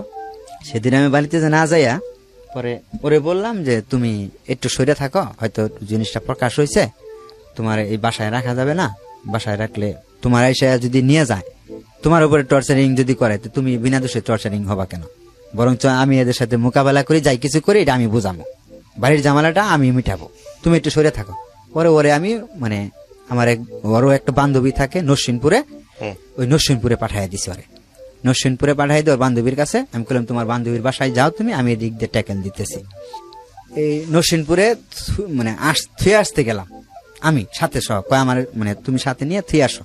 পরে আমি এখানে গেলাম, যাওয়ার পরে এখান থেকে আমার শ্বশুর, আমার মানে ভাইরা এরা সবাই বাসায় এসে মানে খুঁজতেছে, বাসায় তালা মারা। পরে আশেপাশের রুমার যারা আছে তাদের কাছে জিজ্ঞেস করছে, কয় তারা তো সকালেই চলে গেছে এখান থেকে, অফিসে যায় নাই, তারা জানি কোন জায়গায় চলে গেছে। পরে এখান থেকে আমার শ্বশুর মানে সবাই ওরা বাড়িতে গেছে, বাড়িতে গেছে। পরে বাড়িতে যায় হেরা সবার সাথে কথাবার্তা বলতেছে যে মার সাথে, বোনের জামার সাথে। বড় ভাই তো বাহিরে থাকে, আমার বড় ভাই তো নাই। আমার আব্বা মারা গেছে অনেক আগেই, এই মানে দ্বিতীয় স্ত্রী বিয়ে করার পরে কিছুদিন পরেই আমার আব্বা মারা গেছে। বাবা নাই, মা আছে বাড়িতে, বোন আছে, বোন জামাই আছে। তাদের সাথে কথাবার্তা বলতেছে, মানে কথা বলতেছে। কথা বলার কালীন পরে তারা এক পর্যায়ে তাদের মেয়ে রাখবে না, এখানে নিয়ে যাবে, আপনার ছেলে বিয়ে করছে।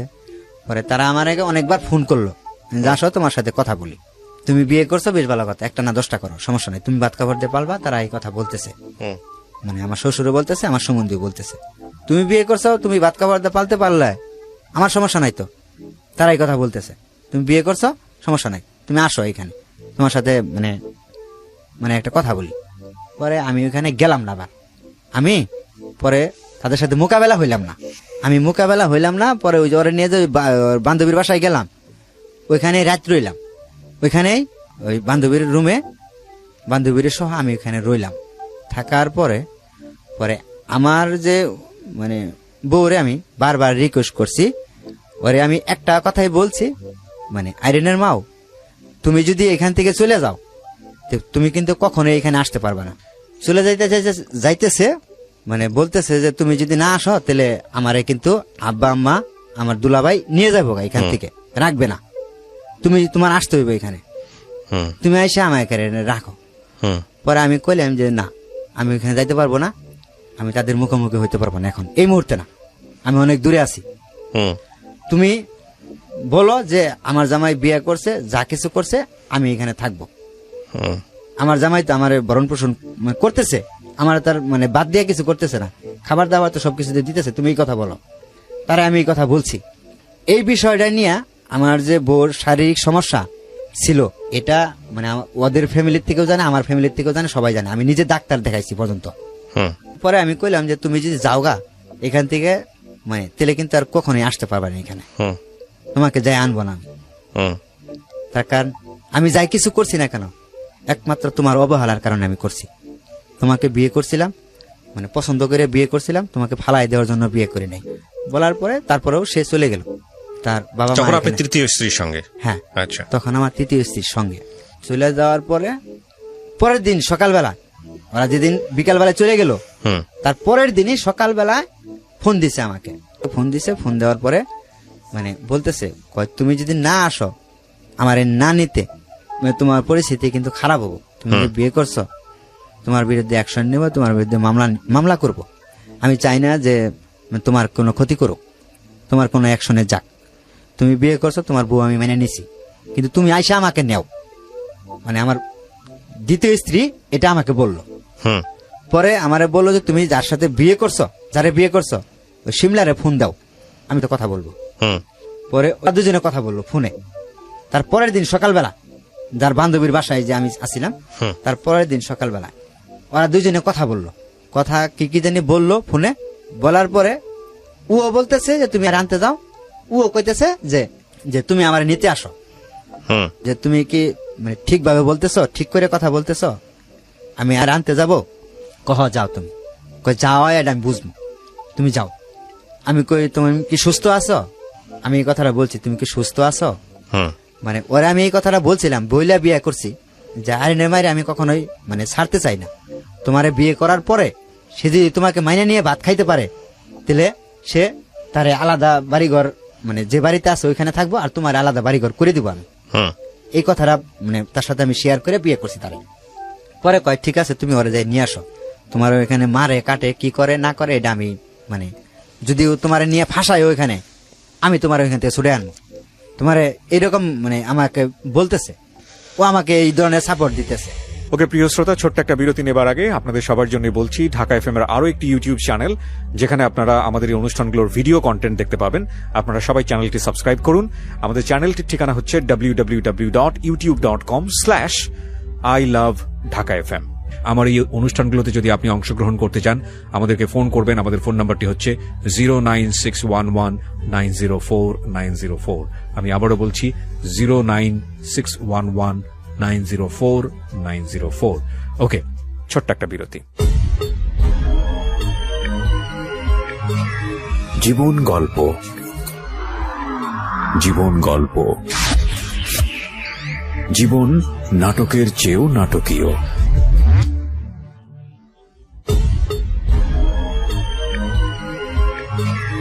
জীবন গল্প। Welcome back once again. প্রিয় শ্রোতা, আপনারা শুনছেন জীবন গল্প। আমি আরজে কিবরিয়া আপনার সঙ্গে রয়েছি। আমার এই অনুষ্ঠানগুলোতে যদি আপনি অংশগ্রহণ করতে চান আমাদেরকে ফোন করবেন। আমাদের ফোন নাম্বারটি হচ্ছে 09611904904। আমি আবারও বলছি 09611904904। ওকে, আমরা যেখানটায় ছিলাম তারপর পরে আমি বললাম যে ঠিক আছে যাই। পরে ও এখান থেকে ওদের বাড়িতে গেল, আমারে ওরে আনতে পাঠাইলো, বুঝছেন। পরে আমি এখান থেকে আমার গ্রামের 2 জন লোক লইলাম। আমি তার একা এখন যাইতে পারবো না, একা আমার কাছে দিবও না। আমারে বললো যে বলতেছে তুমি খালি সাথে করে 2 জন লোক নিয়ে আসো, আর কেউ লাগবে না। পরে ওরা যেভাবে বলতেছে আমি এইভাবেই ওদের কথা মতো এখান থেকে গেলাম। আমি 2 জন লোক সাথে নিয়ে আমার শ্বশুর বাড়ি গেলাম। শ্বশুর বাড়ি যায়া পরে ওইখানে কথাবার্তা বললাম। কথা বলার পরে আমারে ও একটা কথাই বলছে কি, তুমি বিয়ে করছো, আমি তোমার বউ মাইনে নিছি, কিন্তু তুমি এখানে অস্বীকার করবা যে আমি বিয়ে করি নাই। এটা আপনার কি সেকেন্ড ওয়াইফ বলতেছে? সেকেন্ড ওয়াইফ, এটা সেকেন্ড ওয়াইফ বলতেছে। পরে আমি ওখানে যাই হাইরা অস্বীকার করছেন? অস্বীকার করছি। তারপর কি হয়েছে? আমি বিয়ে করি নাই। পরে আমার শ্বশুর বলছে যে দেখো, তুমি যদি আসলেও সত্যিকারে বিয়ে করে থাকো তে তুমি ওই বই নিয়ে খাও, আমার মেয়ে আমি যে নিয়ে আসছি তে তোমার বাড়িতে আর পাঠানোর দরকার নাই, তুমি ওইখান থেকে খাও। আমার মেয়ের যা আছে লেনদেন যা আছে তুমি লেনদেন মিঠাইয়ে দাও। তারা এই প্রস্তাব আইলো। আমি আবার এর কথায় ফেলতে পারতেছি না যে আমি তোমার সংসার ছেড়ে যাবো না, তুমি আমারে নিয়ে যাও। আবার এই কথা বলতেছে, তুমি বিয়ে করছো, আমি এটা মাইনে নিছি, কিন্তু তুমি এখান থেকে আমার মিথ্যা কথা বললে তুমি খালি তোমার বাড়িতে নিয়ে যাও। আমি ওরে মাইনে নিম, আমি ওরে মাইনে নিয়ে যদি খাইতে পারি তাহলে আর কেউ তো সমস্যা নাই, আমার বাবা মার সমস্যার কথা থাকার কথা না। যাই হোক, কি করেছেন আপনি তারপরে? পরে ওইখান থেকে যাই হোক মিথ্যা কথা বললে আমি নিয়ে আসলাম যে আমি বিয়ে করি নাই, যা করছি এটা আমি ভুল করছি, এটা আমি সমাধান আমি এটা সমাধান করব, আমাদের কিছু করা লাগবে না। পরে ওইখান থেকে তারপরের দিন তার সাথে করে নিয়ে আসলাম, বাচ্চার মারে নিয়ে আসলাম। বাচ্চার পরে নিয়ে আসার পরে বলতেছে যে সে আবার ও ফোন দিয়া বললো যে তুমি ওদের বাড়িতে গেছে, আমার তৃতীয় স্ত্রী ওদের বাড়িতে গেছে, ওদের বাড়িতে এসে হেরা ফোন দিছে যে তুমি আসো। আপনি এখন বর্তমানে কোন স্ত্রীর সঙ্গে আছেন?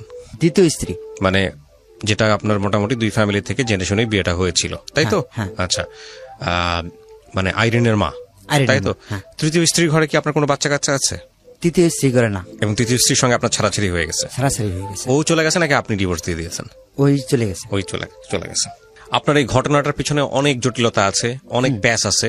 হ্যাঁ, অত প্যাচ দিয়ে এমন অবস্থা হবে যে রাতের বেলা লোকজনের ঘুমও হবে না। শুধু ঘুম না, আমার তো মনে হয় মাথা খারাপ হয়ে 3 দিন ঘোরাঘুরি করবে যদি পুরো গল্পটা আমি আপনার এই প্যাচ ঘোষ জায়গা থেকে তুলে ধরতে পারতাম। আমি সেই জায়গায় যেতে চাই না, কারণ এই স্টোরিটা প্যাচের হবে, এটাই স্বাভাবিক। 3টা বিয়ে কয় বছরের মধ্যে? 2 সাল থেকে শুরু করে। হ্যাঁ, তারপর লাস্ট বিয়েটা কয় সালে? লাস্ট বিয়ে হয়েছে 20 সালে। আচ্ছা, তার মধ্যে সময় অনেক, 18 বছর। 2002 সাল না 20 সাল? 20 সাল। 2002 থেকে 20, তার মধ্যে 3টা বিয়ে করছেন। বাচ্চা কাচ্চা কয়টা? বাচ্চা প্রথম ঘরে একটা মেয়ে ছিল, চলে গেছে। ঘরে একটা মেয়ে তো বয়স হয়ে গেছে অনেক। মেয়েটার আমি নিয়ে আসছিলাম এখানে। আবার নিয়ে আসছেন? মেয়েটাকে এখন আপনার জিম্মায় থাকে? এখন ছিল, আবার ওই যে ঈদের পরে চলে গেছে। আপনার বাচ্চা কাচ্চা কয়জন? আপনার দায়িত্বে আছে কয়জন? আমার দায়িত্বে 2 জন আছে। 2টাই মেয়ে? না, একটা ছেলে একটা মেয়ে। এটা সবই ওই আইরিনের মার? হ্যাঁ। আচ্ছা, আপনি গল্পটা কেন বলতে আসলেন আজকের এই রেডিওতে?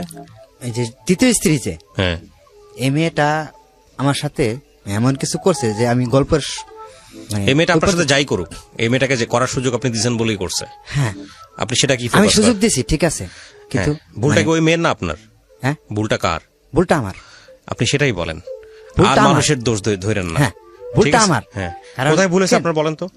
আমার ভুল হয়েছে আমার কপালে যেটা আসছিল আর কি, এটা যদি আমি মানে নিয়ে খালি থাপড় দিয়ে বলতাম যে আমার কপালে যা আছে এর বেশি আশা করতে যাইয়া আমার কপালে দুর্গটি ডাইনে নিছি আমি। মানে আপনি প্রথম বিয়েটাতেই ঠিক ছিলেন, প্রথম বিয়ের পরেও প্রথম বিয়েটা নষ্ট হয়ে গেল কি কারণে এটা আমি জানি না, যদি দোষ আপনার না হয়ে থাকে আপনি সংসার করতে চাইছিলেন, ঠিক আছে চলে গেছে। হ্যাঁ, আমি সংসার করতে দ্বিতীয় বিয়েটা আপনি দেখেন, দ্বিতীয় বিয়ে পর্যন্তই আপনার ঠিক ছিল।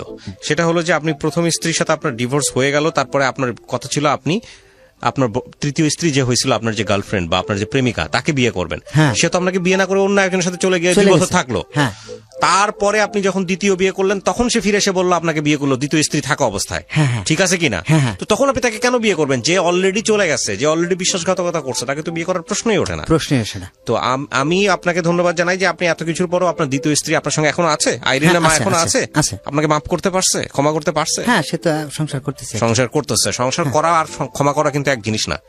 সংসার করার ক্ষমা করা কিন্তু এক জিনিস না। হ্যাঁ, সো একটু জিজ্ঞেস করে নিয়েন যে এত কিছু ভুল করছেন, এত কষ্ট দিয়েছেন, সে আসলে আপনাকে ক্ষমা করছে কিনা। তবে এটা ঠিক যে আমি জানি না, মানে এই গল্প থেকে মানুষ কি শিখবে। আসলে আমাদের যে সামাজিক ব্যবস্থা, আমাদের যে সমাজের রীতিনীতি, তাতে সমাজে আপনি যে শ্রেণীরই হন না কেন, একেবারে গরিব হন আর ধনী হন, যাই হন না কেন, এই অধিক বিবাহ জিনিসটা আমাদের সমাজ পছন্দ করে না। এটা স্ত্রীরাও যেমন মেনে নিতে পারেন না, হাজবেন্ডের জায়গা থেকেও যে অধিক বিবাহর জায়গার যে নৈতিকতার যে ব্যবহার, সেটা সে করতে পারেন না। কারণ আপনি যদি ধর্মীয় অনুসারেও যান, তাহলে ধর্মে কিন্তু এই কথাটা বলা আছে যে তুমি যদি সামর্থ্য রাখো তাহলে তুমি অধিক বিবাহ করো। তো আপনার সামর্থ্যই নাই, আপনি নুন আনতে পান্তা ফুরায়, হ্যাঁ, আপনি ব্যালেন্স করতে পারছেন না, তাহলে আপনি অধিক বিবাহে কেন যাবেন? আর সেটাও যদি হয় এই ধরনের সম্পর্ক, তাহলে আমার তো মনে হয় এই ধরনের সম্পর্ক কোনোভাবে আমাদের ধর্মও সমর্থন করে না। আমি মূল ঘটনায় তো যাইতে পারিনি যে আমার এত দ্বিতীয় কিছু স্ত্রী, পরেও আপনি মূল ঘটনায় যেতে পারেন নাই।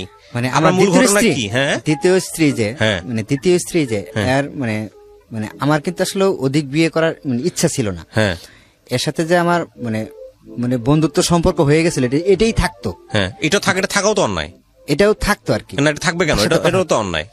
আপনার তৃতীয় স্ত্রীর সাথে আপনার যে বন্ধুত্ব সম্পর্ক হয়ে গেছিল, এটাই থাকতো, আপনি এটা বলতে চাচ্ছেন? হ্যাঁ। মানে তাহলে এটা কি? এটা কি পরকীয়া সম্পর্ক? এগুলো কি ঠিক না, আছে? না। না, তাহলে মানে থাকবে মানে কেন? এই যে আপনার স্ত্রী থাকা অবস্থায় কিসের বন্ধুত্ব? আমি সম্পর্ক? শূন্যের উপরে বসে আছি, হ্যাঁ, হ্যাঁ। আমার তার সাথে এত বছর সম্পর্ক মানে আপনি চলাকালীন বলতে চাচ্ছেন যে আপনার তৃতীয় স্ত্রী থাকা অবস্থায়, মানে আপনার দ্বিতীয় স্ত্রী থাকা অবস্থায় আপনি তৃতীয় স্ত্রীকে বিয়ে করছেন আপনার দ্বিতীয় স্ত্রীর ভুলের কারণে? হ্যাঁ, কিসের ভুল? সেটা আপনি শুধু বলেন কিসের ভুল? তার শারীরিক সমস্যা ছিল, শারীরিক সমস্যার কারণে। আপনি তাকে ডিভোর্স দিয়ে দিতেন। হ্যাঁ, আমি এটা চাইনি। আপনি ডিভোর্স না আমি দিয়ে আপনি চাইনি কেন কেন? ওটা না, সম্পর্ক না, করেন? আমি সেটা চাইনি কেন, মানে আমার ওই যে দেশ গায়ে আসলে ময়মুরব্বীরা এটা হয়েছে, আমি ডিভোর্সই দিতে চাইছিলাম, হ্যাঁ, নিতেও চাইছিল।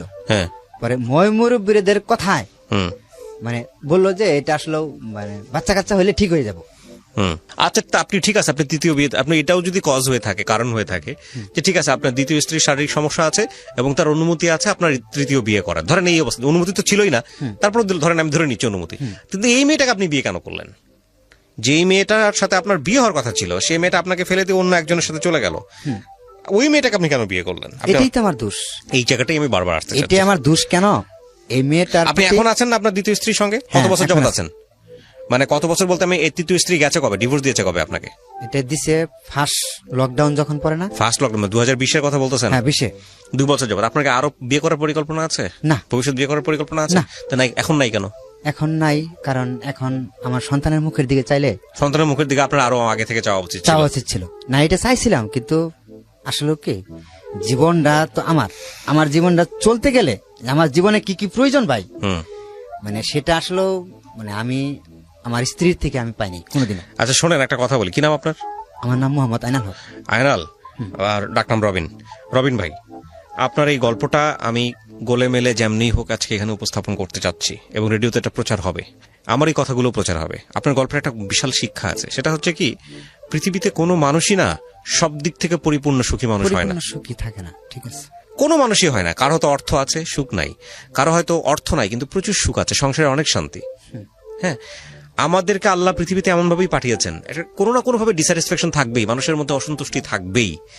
আপনি যদি মনে করেন যে একের পর একটা ভালো মেয়ে খুঁজবো বলে বিয়ে করে যাব, তাহলে আপনার যে কতগুলা বিয়ে করতে হবে এই জীবনে। না ভাইয়া, হ্যাঁ, আমার ওরকম কিছু ছিল না। আমি সাধারণ ঘরের একটা ছেলে, আমি কিন্তু কঠোর পরিশ্রম করতে জানি। আমি জানি, আমি আপনার কঠোর পরিশ্রম করতে জানি। আমি এমন কোন কাজ নাই যে পাই না, ধান গাড়ার থেকে শুরু করে ধান কাটার থেকে শুরু করে এভরিথিং সবকিছু করতে জানি। আমাকে কেউ বলতে পারবে না যে যে এই ছেলেটা এই কাজ থেকে ভাইগে গেছে, আমাকে কেউ বলতে পারবে না। আমার চেহারা দেখে হয়তো বুঝতে পারবেন আপনি, আমি কিন্তু কঠোর পরিশ্রম করি। আমি যে কাজ করি মানে সারাদিন একটা পুরুষ লোক মানে যেখানে কাজ করুক, হুম বাড়িতে যায় যে হুম তার বউর কাছ থেকে কিছু যে মানুষে আশা করে, সেটা আমি কোনোদিনও পাইনি। আচ্ছা, এখানে একটা কথা বলি। হ্যাঁ, আপনি যেটা বলেছেন সেটা সম্পূর্ণ রকম ভাবে সঠিক, আমি আপনার সাথে একমত। যে একটা ছেলে বা একটা পুরুষ তার স্ত্রীর কাছ থেকে কি এক্সপেক্ট করে, সে সারাদিন পরিশ্রম করে যাওয়ার পরে তার বউটা খুব পরিপাটি গোছানো থাকবে, তাকে দেখে সুন্দর করে মিষ্টি একটা হাসি দেবে, সে যদি একটু লেট করেও ফিরে তার প্রতি যেন ওই সিম্প্যাথিটা থাকে, এবং তার কাজে প্রশংসা করবে, তার সাথে বসে একটু গল্প করবে এবং একটু সময় দিবে এক্সট্রা ভাবে। আবার হাজবেন্ডও ঠিক ওই সময়টাতে একটু অ্যাটেনশন দেওয়া উচিত ওয়াইফের প্রতি, যে না আমি আসছি, আমার এখন কাজটা সাইড করে রেখে আমি একটু গল্প করি, খাওয়ার টেবিলে বসে হোক 10 মিনিটের জন্য। এটা যে আমি আপনাকে বলতেছি না, আমি নিজেও কখনো অনেক সময় প্র্যাকটিস করতে পারি না, বাট আমাদের এক্সপেকটেশনের জায়গা এটা থাকে। তো এখন কথা হচ্ছে কি, বাচ্চা কাচ্চা হয়ে গেলে না এসবের হিসাব একটু অন্যরকম ভাবে করতে হয়। তা ঠিক আছে, জীবনে কিন্তু আরেকটা জিনিস, হ্যাঁ। আমি যে এইখানে আসছি, হুম আমি যে বলছি সকালবেলায় বের হয়েছি, সকালবেলায় আমি ভালুকা স্ট্যান্ডে ফলের দোকানদারি, মানে এখন দোকান করি, ফলের দোকান। সকালবেলায় আমি যে প্যান্ট শার্ট পরে পাঞ্জাবি পরে দোকানে আসছি, দোকানে এসে আমি এক দুপুর দোকান করে পরে কিন্তু গাড়ি চড়ছি। আমি সকালবেলায় খালি এটুকুই বলছি তারে, আমি আজকে ঢাকা যাব। সে আমাকে এই প্রশ্নটা করলো না যে তুমি ঢাকা কি কারণে যাবা। এ তো ভালো হয়েছে না, এই প্রশ্নটা তো করার দরকার, না। সে আমার স্ত্রী হিসাবে আমি কোথায় কি করি না করি, তার তো এই প্রশ্নটা করার দরকার। আমি যে রাতে 3টার সময় বাড়িতে যাই, সে কখনোই আমাকে জিজ্ঞেস করবে না যে তুমি কোথায় গেছিলে। তো আপনি এটা নিয়ে কখনো আপনার স্ত্রীকে জিজ্ঞেস করছেন যে হ্যাঁ, তুমি আমি এরকম জিজ্ঞেস কেন? করছিলাম। হ্যাঁ, সে কি বলে? আমি মানে সে আসলে কি জানেন ভাই, সে ভাত আর কাপড় পাইলি হয়, তা অনেক ভালো, আমার কোনো কিছু প্রয়োজন নাই। তো অনেক ভালো মানুষ। আমি পুরুষ লোক, হ্যাঁ। আমি কি করব? আমি কি পাপ করে বেড়াবো? না, একটা মেয়ের সাথে পোস্টিনিষ্টি করে বেড়াবো? আচ্ছা, এখানে আমি আপনাকে বলি, হ্যাঁ ঠিক আছে, ঠিক আছে, এটা আমি আপনার সাথে, আপনি যেটা বলছেন সেটা আমি আপনার সঙ্গে একমত। এখন কথা হচ্ছে ভাই, এই জায়গাটার সমাধান খুব সুন্দরভাবে হইতে পারে। এর সমাধান যেটা হচ্ছে, আপনার স্ত্রীর অনুমতি নিয়ে আপনি আরেকটা বিয়ে করতে পারেন, ডেফিনেটলি পারেন। অথবা আপনার স্ত্রীর সঙ্গে সুন্দরভাবে আলোচনা করে ধর্ম অনুসারে হোক বা আইন অনুসারে হোক আপনাদের মধ্যে সেপারেশন হয়ে যেতে পারে, ডিভোর্স হয়ে যেতে পারে। এটা আমার ক্ষুদ্র জ্ঞান যেটা বলে। আরেকটা পয়েন্ট হতে পারে, সেটা হচ্ছে অত্যন্ত মানবিক একটা পয়েন্ট, সেটা হচ্ছে বছরের পর বছর তাকে বোঝানো, সময় ধরে তাকে বোঝানো, ধৈর্য ধরে তাকে বোঝানো, তার মধ্যে পরিবর্তন আনার চেষ্টা করা। আমি বহু চেষ্টা করছি। আচ্ছা, যদি আজকে আপনি বিয়েটা হয়েছে, যদি আপনি ফেল করেন, আমি বলতেছি, আর যদি আপনি ফেল করেন, যদি আপনি মনে করেন যে এই মানুষটাকে দিয়ে আপনার হবে না, সেক্ষেত্রে ধর্মীয় এবং আইনগত দুই জায়গা থেকে আপনার সুযোগ আছে নতুন একটা জীবন বেছে নেয়ার। আমি আপনার সাথে এই বিষয় নিয়ে আমি আপনাকে বলতেছি না সুযোগ নাই। আচ্ছা, এখন এবার আপনি আমাকে আসেন, কিন্তু আমার প্রসঙ্গ তো সেটা না। আমার প্রসঙ্গ হচ্ছে, আপনি যাকে তৃতীয় স্ত্রী হিসেবে নিলেন, যদি আপনার দ্বিতীয় স্ত্রীর এই কারণেই হয়ে থাকে, তাহলে তৃতীয় স্ত্রী হিসেবে যাকে নিয়েছেন সেটাও তো আপনি ভালো মানুষ বা পারফেক্ট মানুষটাকে বাঁচেন নাই। আমার ওই জায়গাটাই পয়েন্ট, এটাই পয়েন্ট। আচ্ছা, যদি সেটাও আপনাকে জীবনে সুখ দিত, আপনি যেটা বেছে নিলেন, সেটা তাহলে একটা কথা ছিল, দেয় নাই। সো আমি যেটা মনে করি যে সেটা হচ্ছে, আপনি যদি অন্য সম্পর্কেও যেতে চান, আপনার বৈধ সম্পর্কেও যদি যেতে চান, তাহলে আপনার এই স্ত্রীর অনুমতি ক্রমে আপনি একটা সুন্দর সম্পর্ক বেছে নিতে চাই না। আচ্ছা, এখন যেতে চান না কেন? আমি যেতে চাই না কারণ এখন মানে আমার সামনে 3টা সন্তান।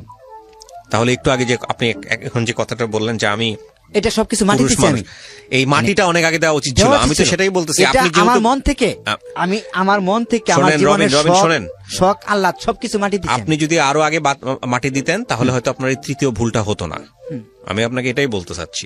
হ্যাঁ, আর দ্বিতীয় কথা হচ্ছে যে আপনি যে পজিশনে আছেন, আপনার নিডের জায়গা থেকে, আপনার প্রয়োজনের জায়গাটা থেকে, সেটা শতভাগ সঠিক। সেটা যদি আপনি আপনার সন্তানদের কারণে মাটি দিয়ে থাকেন বা যেটার কারণে মাটি দিয়ে থাকেন, তাহলে এটা আপনার আরো আগে মাটি দেওয়া উচিত ছিল। দরকার ছিল। বুঝতে পারছি, আমি ওই পয়েন্টে আসতে চাচ্ছিলাম। আমার এই পয়েন্টের কোনো কথাই নাই।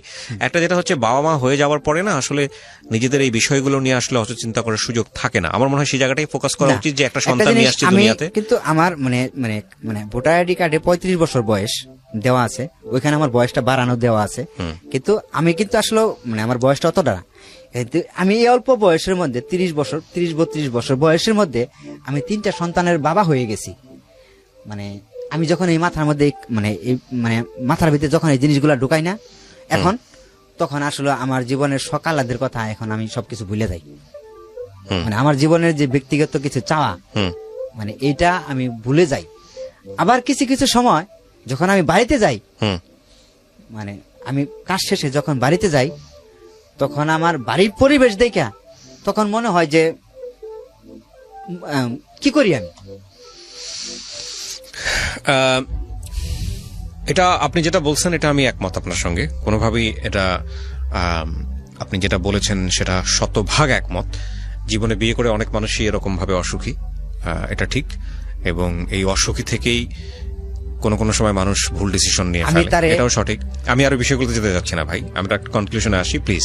হ্যাঁ, তো ঠিক আছে, আমি আপনার সাথে বলতে পারি আপনি যদি লাইন ড্র করেন যে ঠিক আছে আসলে সমাধান কি, সমাধান আপনি নিজেই বেছে নিছেন, সেটা হলো আপনি সন্তানদের মুখের দিকে তাকায়, হ্যাঁ সন্তানের মুখের দিকে তাকায় আপনি আর কোনো কিছু চিন্তা করতে চান না।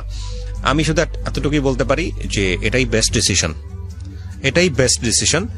কিছু মানুষের ওই যে বললাম সারা জীবন ধরেই কোনো জায়গায় অপূর্ণতা থেকে যায়, আমি আপনি মনে করেন এটা আপনার জীবনে একটা বড় অপূর্ণতা, মানে একদম কুরবানি দিয়ে দিয়েছি আমার লাইফটা। ঠিক আছে, আপনি এই অন্তত একটা জায়গায় হেরে যায় না, সেটা হচ্ছে আপনার সন্তানদের কাছে ভালো বাবা হওয়ার চেষ্টা করেন। এটাই হয়তো এটাই সুখ, হ্যাঁ এটার বিনিময়ে হয়তো আল্লাহ আপনাকে অনেক বড় কিছু দেবেন। সো প্রিয় দর্শক এবং শ্রোতা, ইটস আ বিউটিফুল স্টোরি, কিন্তু ওনার বলার জায়গাটা আর আমাদের এই যে বারবার কাট করাটা সেই জায়গা থেকে অনেকখানি স্ক্যাটার্ডলি আপনার কাছে আসবে, কিন্তু এটা একটা খুব জটিল একটা সমীকরণ। এই জটিল সমীকরণের জায়গাটা যদি খুব সুন্দর করে প্রেজেন্ট করা যেত তাহলে কোনো অংশেই এটা সিনেমা বা নাটকের চাইতে কম নয়। এই যে জটিল সমীকরণ, এই যে বৈবাহিক জীবনে পরপর 3টা মানুষ স্ত্রী, এবং সেই 3টা স্ত্রীর কোনো স্ত্রী তার জীবনে পারফেক্ট হলো না, এবং তার মধ্য দিয়ে এই 30-35 বছরে এসে জীবনে একটা জায়গায় থিতু হওয়া যে না আমার সন্তানদের জন্যই বাকি জীবনটা কাটাতে হবে, ইটস আ গ্রেট ডিসিশন। আমি তো মনে করি এটা একটা খুব ভালো উদাহরণ হতে পারে। তবে এটা ঠিক বিয়ের ক্ষেত্রে বারবারই যে কথাটা বলেছি সবসময় অনুষ্ঠানে রেডিওতে, সেটা হলো বিয়ের ক্ষেত্রে অবশ্যই চিন্তা ভাবনা করে তারপরে সিদ্ধান্ত নেওয়া উচিত। এবং আমি মনে করি প্রত্যেকটা পরীক্ষায় যেরকম আমাদের উতরে যাওয়ার জন্য প্রিপারেশন দরকার হয়, প্রত্যেকটা পরীক্ষায় আমাদের যেরকম উতরে যাওয়ার জন্য নিজেকে প্রস্তুত করার প্রয়োজন হয়, মানে একেবারে কি বলা যেতে পারে ফিজিক্যালি অ্যান্ড মেন্টালি। তো সেই জায়গাটা থেকে আমি মনে করি বিয়েটার ব্যাপারেও আমাদের প্রস্তুতির একটা প্রয়োজন আছে, যে আমি আসলে একটা মানুষের সাথে সংসার করতে যাচ্ছি মানেই হচ্ছে আমি তাকে টেকেন ফর গ্রান্টেড নিব না, সেখানে আমার কিছু দায়িত্ববোধ আছে, সেখানে শুধু সে না তার পরিবারের প্রতি আমার দায়িত্ববোধ আছে, এবং ওই মানুষটাকে আমি আমার লাইফে কি জন্য নিচ্ছি, ওই মানুষের কাছ থেকে আমি কি এক্সপেক্ট করি। এটা বেশিরভাগ ক্ষেত্রে আমরা উল্টোটা চিন্তা করি, বেশিরভাগ ক্ষেত্রে চিন্তা করি আমার জীবনে রাজকন্যা আসবে, আমার জীবনে রাজপুত্র আসবে, আমরা চিন্তা করি যে রাজকন্যা এসে আমার জীবনটাকে আলোকিত করে চলবে, মানে আমার কোনো দায়িত্ব আছে তার প্রতি সেটা ভুলে যাই, এবং একইভাবে রাজপুত্র এসে আমার জীবনটাকে আলোকিত করে তুলবে। তো এই বিষয়গুলো চিন্তা ভাবনা থেকে, এই ফ্যান্টাসি থেকে আমাদের বের হয়ে আসতে হবে, রিয়েল লাইফ নিয়ে ভাবতে হবে যে একটা মানুষ এরকম হয়, একটা মানুষের সাথে স্টে করতে গেলে একই বাথরুম একই ওয়াশরুম শেয়ার করতে হয়, একই বেডরুম শেয়ার করতে হয়, হ্যাঁ অনেক কিছু শেয়ার করতে হয়, এবং এই শেয়ারিং এর জায়গায় অনেক কিছুই ডিসিমিলারিটিস চোখে পড়ে। হ্যাঁ, দেখা গেল যে খুব ছোট্ট একটা জিনিস, হয়তো ব্রাশ, প্রতিদিন সকালবেলা দাঁত ব্রাশ করে আপনি যেখানে ব্রাশটা করেন, ব্রাশটা রাখেন, সেটা তার স্টাইলে ডিফারেন্ট, এবং সেটা আপনি একসেপ্ট করতে পারছেন না। কিন্তু যদি মেন্টালিটি আপনার তৈরি থাকে আগে থেকে, না সে ডিফারেন্ট হতে পারে এই জায়গাটাতে, তাহলে দেখবেন আপনি তাকে ইজিলি রিসিভ করতে পারছেন। সো আমি মনে করি কারোর ভিতরে চেঞ্জ আনাটার প্রথম এবং প্রধান ধাপ হলো তাকে আপনার রিসিভ করতে হবে। মানে আপনি যদি কাউকে চেঞ্জ করতে চান আপনি নিজের মতো করে, যদি আপনি মনে করেন যে if he or she is wrong, then আপনাকে ওর রংটাকে একসেপ্ট করতে হবে, একসেপ্ট করে ওটাকে আপনার আয়ত্তে নিয়ে তারপর সুন্দর করে ওটাকে চেঞ্জ করতে হবে। আদারওয়াইজ যেটা হবে, এটা সংঘর্ষ তৈরি হবে, এবং এই সংঘর্ষে একজন জিতবে, বেশিরভাগ ক্ষেত্রেই দুইজনই হারে। কারণ বিয়ের পরে ডিভোর্স দিয়ে বের হয়ে যাওয়া, এতে আসলে দুইজনেরই লস, এবং এই কাজটাকে আল্লাহ সবচাইতে অপছন্দ করেন, এবং শয়তানের সবচেয়ে প্রিয় কাজ এটা, দুজনের মধ্যে ঝামেলা তৈরি করে দেয়। তো থ্যাংক ইউ সো মাচ। আমরা আজকের মতো এখানেই শেষ করছি। সম্পর্ক অত্যন্ত জটিল একটা সমীকরণ, সেটার জন্য প্রিপারেশন দরকার। বৈশা ওদের সাথে এইভাবেই সম্পর্কে মানে গল্প করতাম, বৈশা গল্প করতাম, পরে টিটকারি ফাজদামি মজা এগুলা করতাম করার সময় পরে আমাকে ওই মানে কুলসুম যে মেয়েটা, খালার যে কুলসুম মেয়েটা, এই মেয়েটা আমাকে মানে বলল যে ভাই আমাকে কি দিবেন, সামনে তো ঈদের মধ্যে আপনি আমাকে কি দিবেন। পরে আমি কইলাম যে তুমি কি নিবা, কয় আপনি আমার বড় ভাই, তা আপনি আমার কি দিবেন। পরে আমি কইলাম তুমি যা নিয়ে খুশি, ঈদের মধ্যে তুমি বড় ভাইয়ের কাছ থেকে ঈদ বোনাস নিবা, ঈদের গিফট নিবা, তুমি যা নিয়ে খুশি। পরে আমি ওই মেয়েটারে নিয়ে, খালার মেয়েরে নিয়ে কোনাবাড়ি মার্কেটে গেলাম। কোনাবাড়ি মার্কেটে যাওয়াকালীন পরে ওনারে একটা শাড়ি কিনে দিলাম, মানে কুলসুম রে হুম। একটা শাড়ি কিনে দিলাম কুলসুমরে শাড়ি কিনে দিলাম। পরে আমাকে প্যান্ট শার্ট কিনে দেওয়ার জন্য মানে খুব রিক করলো যে ভাই আম্মা বলছে আপনার প্যান্ট শার্ট কিনে দেওয়ার জন্য। হুম। পরে আমি কইছি না, তুমি ছোট আমার, তুমি আমারে প্যান্ট শার্ট কিনে দেবা কেন? আমি তোমারে মানে তুমি ভাই কইয়া ডাকো আমারে, আমি তোমারে একটা শাড়ি দিছি, ঈদের উপহার দিছি তোমাকে এটা। হুম। পরে আমি এখান থেকে ব্যাগে চলে আসলাম ওরে নিয়ে মার্কেট থেকে বাসায় আসলাম। বাসায় আসার পরে ওইখানে আমি খাওয়া দাওয়া করে গল্প করছি রাত্রের 11টা পর্যন্ত। হুম। রাত্রের 11টা পর্যন্ত গল্প কইরা পরে তাদের সাথে মানে এমন একটা ক্লোজ হইলো, আমার খুব ক্লোজ হইলো ওই খালার সাথে, খালার মানে সন্তানদের সাথে মানে খুব ক্লোজ হয়ে গেল। ক্লোজ যাওয়ার পরে এই ঈদের মধ্যে যেই ঈদ আসতেছে, হুম। ঈদের মধ্যে খালা আমাকে অফার করলো যে এই ঈদের ছুটিতে চলো আমাদের বাড়িতে বেড়াইতে যাই। হুম। ছুটি পাইছি 6 দিনের, চলো আমাদের বাড়িতে বেড়াইতে যাই। এর মাঝখানে যে ওই খালার মেয়ের সাথে মানে কোনো যে প্রেমের যে একটা গল্প টল্প এইগুলা কখনো আমার সাথে হয় নাই। হুম। মানে জাস্ট খালি আন্তরিকতা, যেরকম ভালো মন্দ জিজ্ঞেস করা, মজা টজা করা, এইগুলাই করতাম আর কি। হুম। এরকম মানে ভাবে আমি ভাই বোন হিসাবেই থাকতাম আর কি। পরে খালা আমাকে অফার করলো যে চলো আমাদের বাড়িতে যাই ঈদের মধ্যে বেড়াইতে। পরে আমি কইলাম যে আমার তো বাবা মা আছে, আমার বাবা মা কি কয় আমি শুনে নই।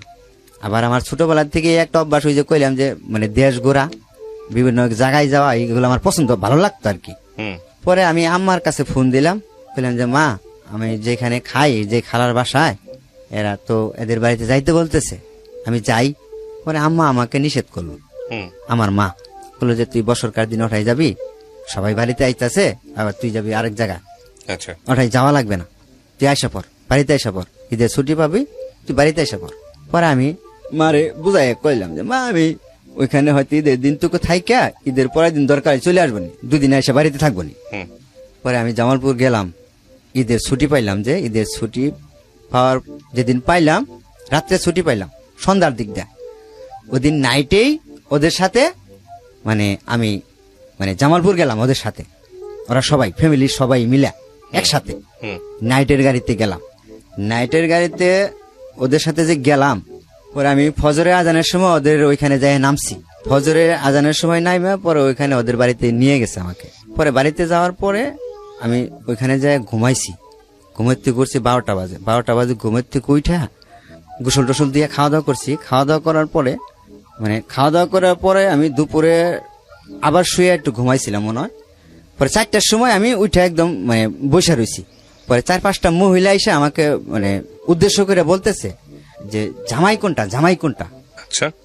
এটা বলতেছে। তখন আপনি বিয়ে করেন নাই? না, তখন আমি কোনো বিয়ে করি নাই, এদের সাথে কোনো বিয়ের আলোচনা নাই। হঠাৎ করে ওদের বাড়িতে কিন্তু আমি গেছি বেড়াইতে। হুম। পরে আমার মনের ভেতরে জানি কেমন একটা লাগলো। পরে আমি ওই মহিলারে আগায় যায় মানে একটু আড়ালে যায় টাগায় যায় জিজ্ঞেস করছি। হুম। বয়স তেমন না আর কি, ভাবিকে ডাক দিচ্ছি যে ভাবি একটু শুনবেন, আপনি একটু আগে যে একটা কথা বললেন জামাই কোনটা, হুম। এই কথাটা কেন বললেন?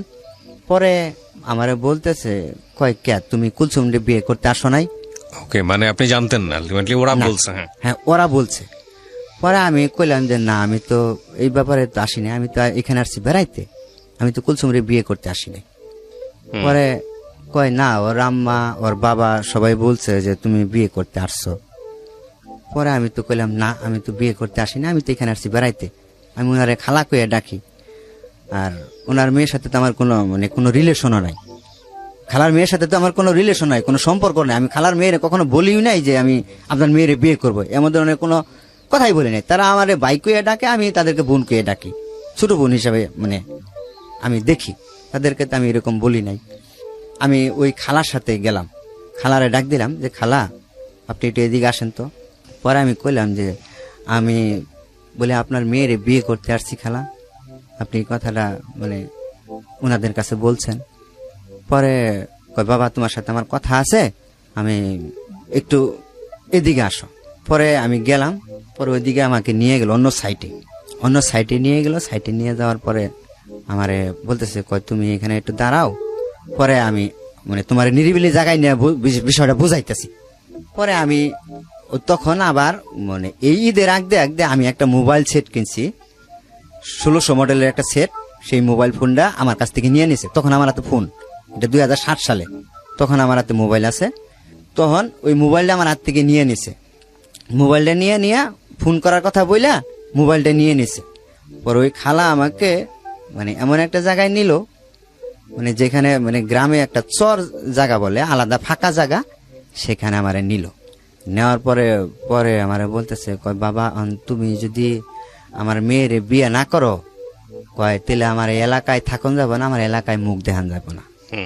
আমি তো ভাবছি যে তুমি মানে কুলসুমের সাথে সম্পর্ক করো, তুমি কুলসুমটা পছন্দ করো, তুমি এই কুলসুমটি বিয়ে করবা।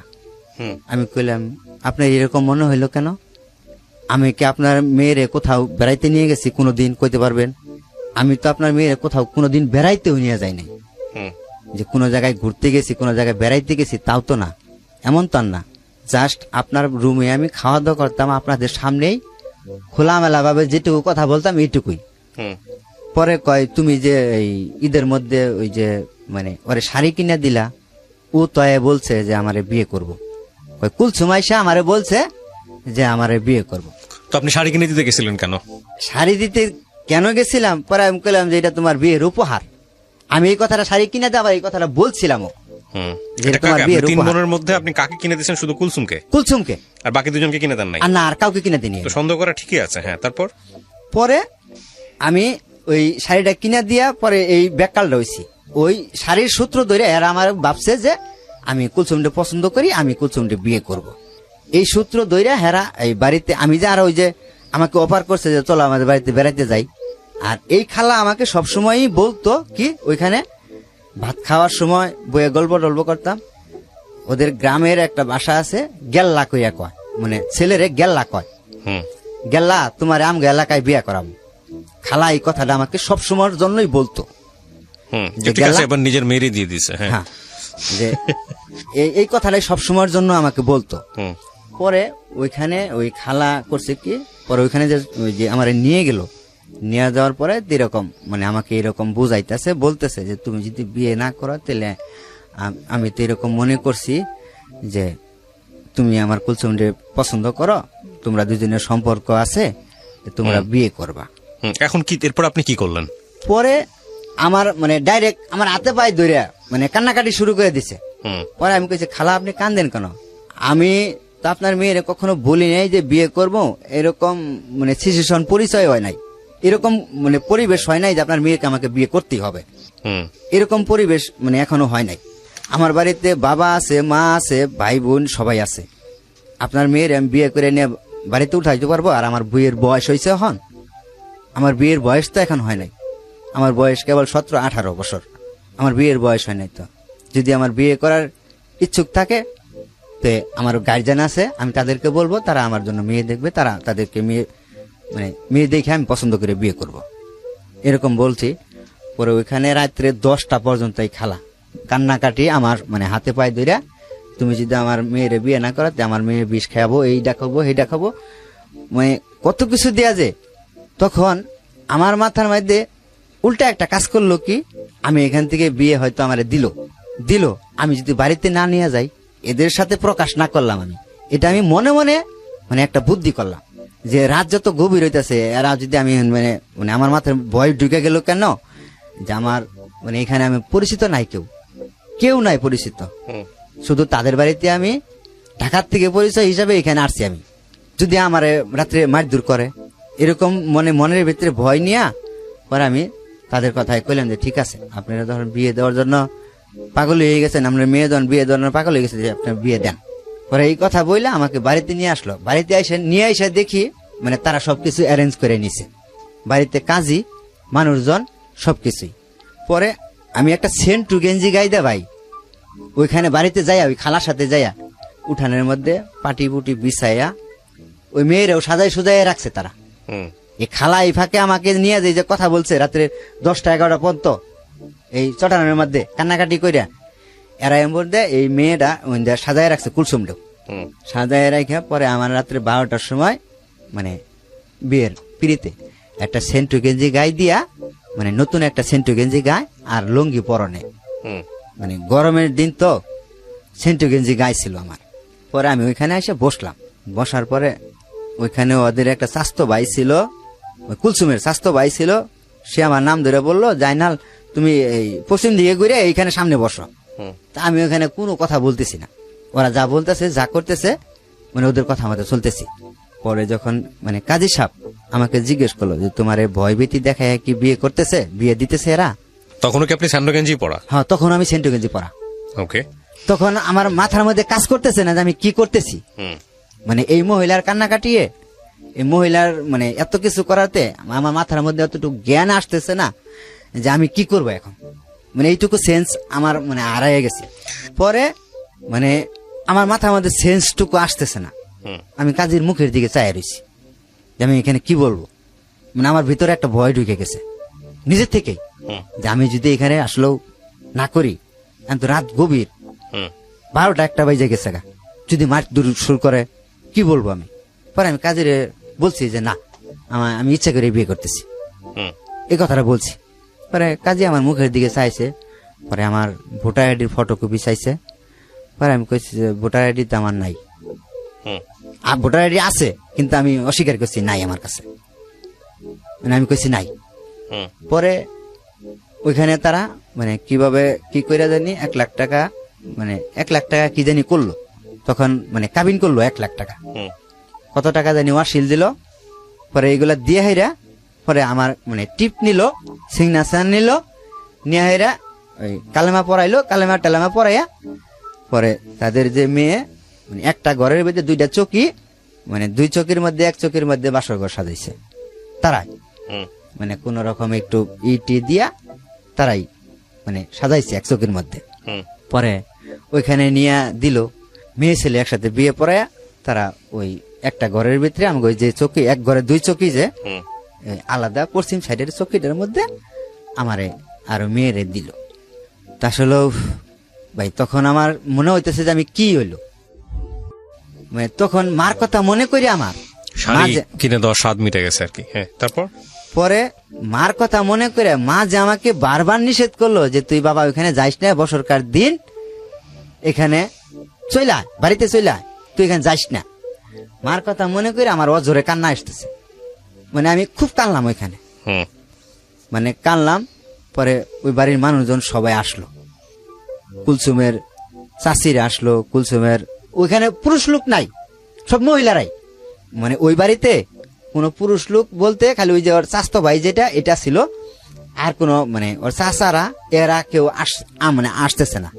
এই মহিলারা এসে আমাকে মানে সান্ত্বনা মান্তনা যেটুকু দেওয়ার দিচ্ছে আর কি, যে আসলে তুমি তো এখন বিয়ে করে ফেলাইছ, এখন কান্নাকাটি করে কি করবা। আমি ওইখানে পরের দিন মানে ওইভাবেই ঘুমাইলাম, ওইখানে কান্নাকাটি করে আমি ঘুমাই গেলাম। পরের দিন সকালবেলা আমি উঠলাম ঘুমের থেকে, উইটা পরে আমি একটা কথা চিন্তা করলাম যে আমি যে বিয়ে আমাকে দিছে, যে আমি কথা যদি বাড়িতে জানাই তো আমার বাড়িতে মা খুব খারাপ অবস্থা হবো। পরে আমার বিয়ের বিষয়টা আমি বাড়িতে গোপন রাখলাম, আমার বিয়ের বিষয়টা এরা যে আমাকে জোর করে বিয়ে দিছে এরকম করে, এই বিষয়টা আমি বাড়িতে গোপন রাখলাম। গোপন রাখাকালীন পরে আমারে মানে কুলসুমরে যে বিয়ে করলাম, বিয়ে দিল, এই বিয়ে বউ লইয়া আমি ওইখানে, আমি যে জায়গায় চাকরি করতাম আগে গাজীপুরে যে চাকরি করতাম ওইখানে আর ওরে নিয়ে আমি ওই বললাম যে আমি ওইখানে আর যাবো না, আমি অন্য জায়গায় যাবো, ওরে নিয়ে আমি ওইখানে যাব না। ওইখানে গেলে আমার এলাকার লোকজন থাকে, ওইখানে জানাজানি হইব জাইনাল বিয়ে করে লইছে। পরে আমি ওইখানে মানে আমার শাশুড়িরে বললাম, তখন তো আমার শাশুড়িরে বললাম মানে আমি ওইখানে যাব না, আমার অন্য জায়গায় মানে যাওয়ার ব্যবস্থা করেন। ওই মেয়ের যে চাচা থাকে একটা, মানে আমার সমবয়সী, সেও বিয়ে করছে, মানে আমার থেকে বয়স বেশি কিন্তু সে বিয়ে করছে, তারও কোনো বাচ্চা কাচ্চা হয় নাই, মেয়ের চাচা, মানে আমি যারা বিয়ে করছি ওর চাচা। পরে ওরা থাকে এই যে বাস্তহারা, পরে ওদের সাথে আমাকে বাস্তহারা পাঠাইলো। আর পরের দিন আমাকে একটা আংটি দিল, মানে ছোট একটা আংটি, কয় হাজার টাকা দিয়ে দেন আইনা আমাকে দিল, এই তুরি আমাকে মানে দিল ওইখানে। আর যেদিন আমরা আসলাম আবার বাস্তহারা, সেদিন আমাকে একটা তুষক আর একটা মানে কম্বল সাথে করে দিয়ে দিল। দেওয়া কালীন পরে এখানে এসে পরে রইলাম, একটা রুম নিয়ে দিল আমাদেরকে ওই মেয়ের চাচা, ওই রুমের মধ্যে মানে ওরে নিয়ে থাকলাম। তখন মানে চাকরি নাই আমার, নতুন এক জায়গায় আছি, চাকরি নাই। তখন কিছু চাল ডাল দিয়ে দিছিল ওইখান থেকে, মানে বাজার দিয়ে দিছিল, আর কিছু টাকা দিয়ে দিছিল, ওইগুলাতে বাজার করি। আর ও রান্ধে, লাকড়ির চুলা, লাকড়ি কিনে দিছি, ওই মেয়েটা রান্ধে, রান্নার পরে পরে আমি ওইখানে খাওয়ার পরে এরকম 10-15 দিন গেল।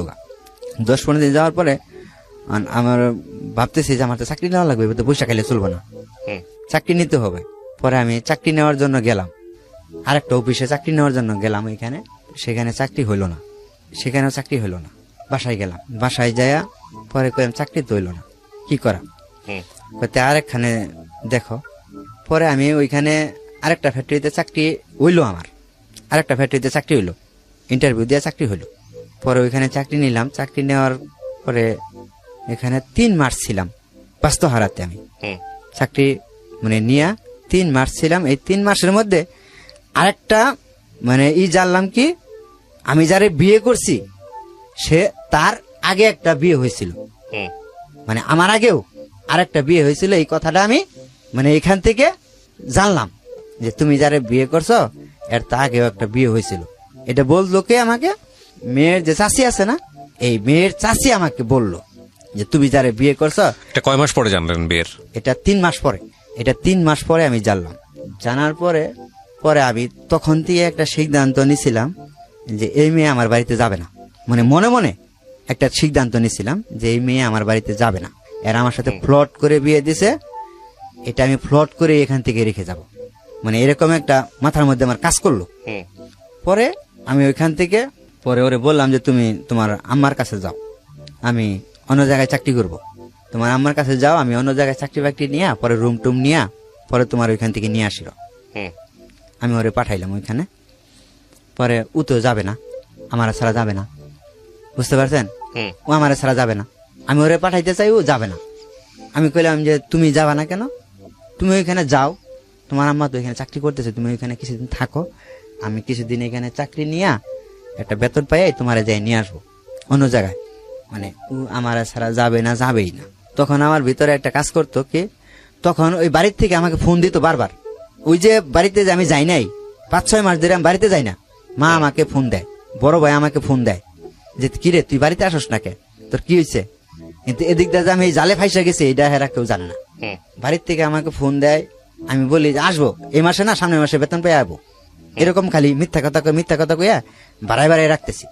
পরে আমি এখান থেকে যাই হোক পরে ওইখানে গেলাম আমি, এটা 5 মাস নিয়ে 4 মাস পরে, আবার 4-5 মাস পরে আমি যে জায়গায় আগে থাকতাম, যে জায়গার থেকে ওই যে ওদের সাথে সম্পর্ক হইলো, ওই জায়গায় গেলাম গাজীপুরে চৌরাস্তা, ওইখানে কুলচন্দ্রে নিয়ে গেলাম।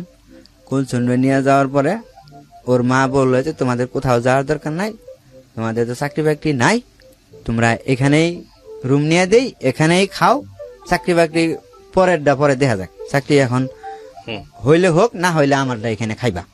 আমার এরকম বলতেছে, ও মানে তাতে রাজি।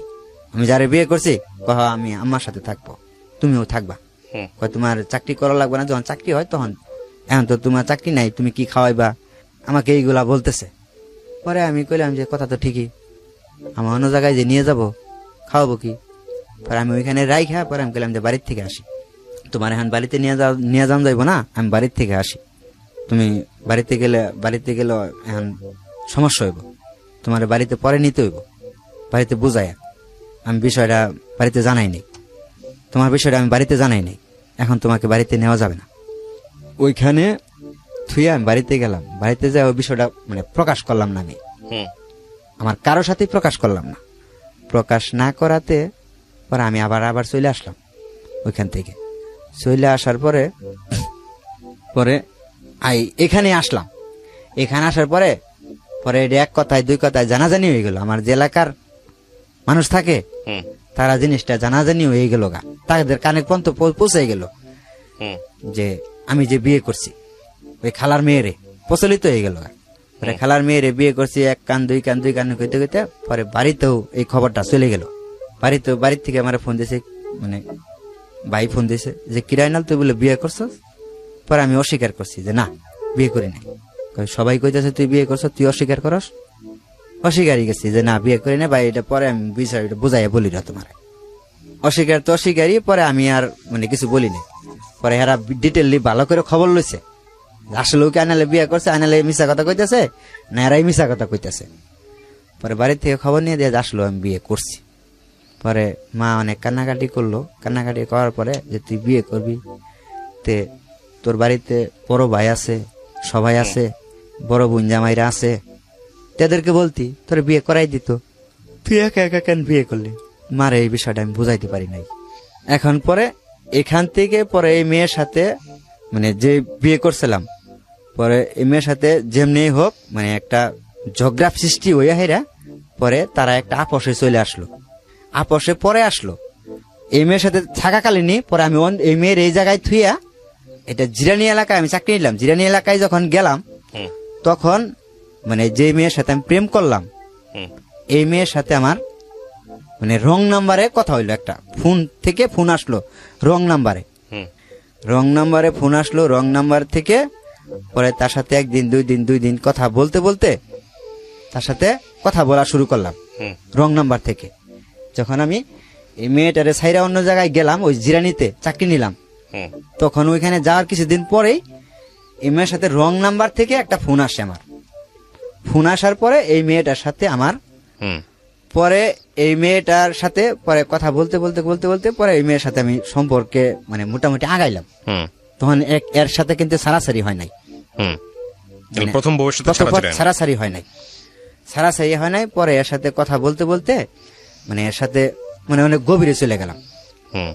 মানে এও আমার সাথে দেখা করলো, আমিও তার সাথে দেখা করলাম। আমি কয়েকটা প্রশ্ন করতে চাই আপনাকে, প্রশ্নের উত্তর দিলেই হবে। আপনি এই মেয়েটাকে কি পরবর্তীতে বিয়ে করেছেন, যে মেয়েটার সঙ্গে আপনার পরিচয় হলো? হ্যাঁ। মেয়েটাকে জানাইছিলেন, দ্বিতীয় স্ত্রীকে জানাইছিলেন যে আমার একটা প্রথম স্ত্রী আছে? হ্যাঁ। জানাইছিলেন? হ্যাঁ। আপনি বিবাহিত এটা জানিয়েছিলেন? হ্যাঁ। জানার পরে আপনি তাকে বিয়ে করেছেন? হ্যাঁ। এবং সে বিয়ে করছে আপনাকে? হ্যাঁ। সে কি ম্যারিড ছিল? তারও কি বিয়ে ছিল? হ্যাঁ। ও ওকে। আপনার প্রথম স্ত্রী জানতো যে আপনি এরকম একটা কাজ করছেন? তাকে জানাইছিলেন? না, সেটা পরে জানাইনি। আচ্ছা, আপনার প্রথম স্ত্রী জানলো কিভাবে? প্রথম স্ত্রী জানলো যে আমি যে এর যে বিয়ে করছি, বিয়ে কইরা যে আলাদা রুম নিয়ে আমি আসি, মানে যে জায়গায় সে মানে আমার যে মানে পরিচিত যারা আছে বন্ধু, তাদের সাথে তাদের ফোন নাম্বার নিয়ে আপনাকে বের করে ফেলছে? হ্যাঁ, আমাকে বের করে ফেলছে। আচ্ছা, তারপর? বের করে পরে আমার বাসায় হঠাৎ করে চলে আসছে, যারে বিয়ে করছি।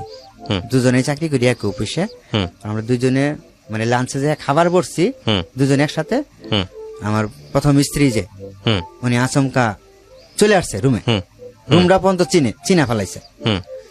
আসার পরে আমি কিছু বলি নাই, ও কিছু বলে নাই যে তুমি এগুলা করতেছো, এগুলা করছো, তা আমার জানাইলা না। পরে আমি কই বলার মতো সুযোগ পাই নাই, বলবো কখন। তখন কি বাচ্চা কাচ্চা ছিল আপনার প্রথম স্ত্রীর? হ্যাঁ, একটা মেয়ে আছে। তখন আপনার মেয়ে ছিল একটা? হ্যাঁ। ঠিক আছে, তারপর? প্রথম স্ত্রী যেটা, এটা সারাসারি হওয়ার পরেও পরে আর একটা আনুষ্ঠানিক ভাবে একটা বিয়ে করছিলাম আমি। আচ্ছা, মাঝখানে ওইটা রয়ে গেল। আপনি যেটা বলতে চাচ্ছেন যে আপনার প্রথম স্ত্রী থাকা অবস্থায় এক মেয়ের সঙ্গে সম্পর্ক হয়, কিন্তু বিয়ে হয় না? বিয়ে হয় না। তার আগে আপনি আরেকটা বিয়ে করছেন? মানে যে মেয়েটার সাথে আমি বিয়ে মানে সম্পর্কে জড়াই, এই মেয়েটা মানে রং নাম্বার থেকে আমার পরিচয় হয়। রং নাম্বার থেকে পরিচয় হওয়ার পরে মেয়েটা যখন সামনাসামনি হই আমি, তখন মেয়েটারে দেখি মেয়েটা মেরিড, মানে তারও একটা বাচ্চা আছে, তার স্বামী আছে। মানে যখন আমি সম্পর্কে জড়াই, প্রথম স্ত্রীকে আপনি ডিভোর্স দিয়ে দিয়েছেন, দেওয়ার পরে আপনি আরেকটা মেয়েকে বিয়ে করেছেন, কিন্তু সেই মেয়েটাকে বিয়ে করেন নাই যে মেয়েটার সাথে আপনার প্রথম স্ত্রী থাকা অবস্থায় সম্পর্ক ছিল। কথা ক্লিয়ার? হ্যাঁ, কথা ক্লিয়ার হয়েছে। কিন্তু আবার কি, আমি বিয়ে করতে চাইছিলাম যখন এটা সারাসারি করলাম, মানে এই বউটা যখন আমি কাকে বিয়ে করতে চাইছিলেন? যে প্রেমিকা, তাকে বিয়ে করতে? প্রেমিকা, হ্যাঁ, তাকে বিয়ে করতে চাইছিলেন? তাকে বিয়ে করতে চাইছি। কিন্তু আপনি বিয়ে করেন নাই? না সে বিয়ে করে নাই? না, সে বিয়ে করে নাই। কেন করে নাই? সে মানে আমার সাথে সম্পর্ক করাকালীন, আর এই মেয়েটার আমি যে অফিসে চাকরি করি চাকরি নিয়ে দিছি, মানে দেখভাল যত ভরণ পোষণ সবকিছু আমি করছি। আমি যেই ফ্লোর থেকে মানে চাকরি নিয়ে দিচ্ছি, এই ফ্লোর থেকে আরেকটা ছেলের সাথে মানে তখন ও জানে যে ওরও জানি, আমি জানি যে ওরও একটা মানে সন্তান আছে, স্বামী আছে, আর ও জানে যে আমার মানে বউ বাচ্চা আছে। তখন দুজনের মধ্যে একটু মানে আপনি প্রথম স্ত্রীকে ছাড়ছিলেন কি মেয়েটার কারণে? হ্যাঁ, কথা আমি বুঝে গেছি, আপনার গল্পটা কি এই আমি মেয়েটার কারণে ছাড়ছি, কিন্তু এই মেয়েটা পরে করছে কি আপনাকে ছেড়ে দিছে। মানে আমাকে ছেড়ে দিছে। আপনি তাহলে যে বললেন একটু আগে যে সে যে আসছে এসে বলছে এগুলা করতেছো কেন, এই যে দোকানে না কোথায় জানি বসে থেকে আপনার বন্ধুদের কাছ থেকে নাম্বার নিয়ে যে আসছে, এই কথা আপনি কিভাবে বললেন? এটা কে আসছে? এটা আসছে যে এখন যে আমার স্ত্রী আছে, এটা আসছে আপনার দ্বিতীয় স্ত্রী? হ্যাঁ, দ্বিতীয় স্ত্রী। এটা আসছে আপনার দ্বিতীয় স্ত্রী? স্ত্রী, হ্যাঁ। তাইলে এটা বলেন। হ্যাঁ, হ্যাঁ। ঘটনাটা একটু প্যাচ খেয়ে গেছে প্রিয় দর্শক এবং শ্রোতা। সেটা হচ্ছে ওনার প্রথম স্ত্রীটা উনি যেটা বলছিলেন যে সেটা হচ্ছে ওনার ইচ্ছা ছিল না, কিন্তু ওনাকে জোর করে বিয়ে দিয়েছে ওনার শাশুড়ি। যেটা আমি আমার জায়গা থেকে আপনার জায়গা থেকে কিভাবে হয়েছে আপনি শুনেছেন, সেটাতে আপনারা আপনাদের মতো করে ভাববেন। এই প্রথম স্ত্রী ঘরে একটা বাচ্চা ছিল আপনার। মেয়েটার বয়স কত ছিল যখন তাকে ডিভোর্স দেন? 2 বছর। 2 বছর। এই 2 বছরের মেয়েটা কার কাছে? ওর কাছে ছিল না আপনার কাছে ছিল? না, আমার কাছে রাখতে চাইছিলেন, কিন্তু আমার কাছে রাখে নাই। রাখে নাই, তারা নিয়ে চলে গেছে ডিভোর্স। গেছে। ডিভোর্সটা আপনি দিয়েছিলেন না সে দিয়েছিল?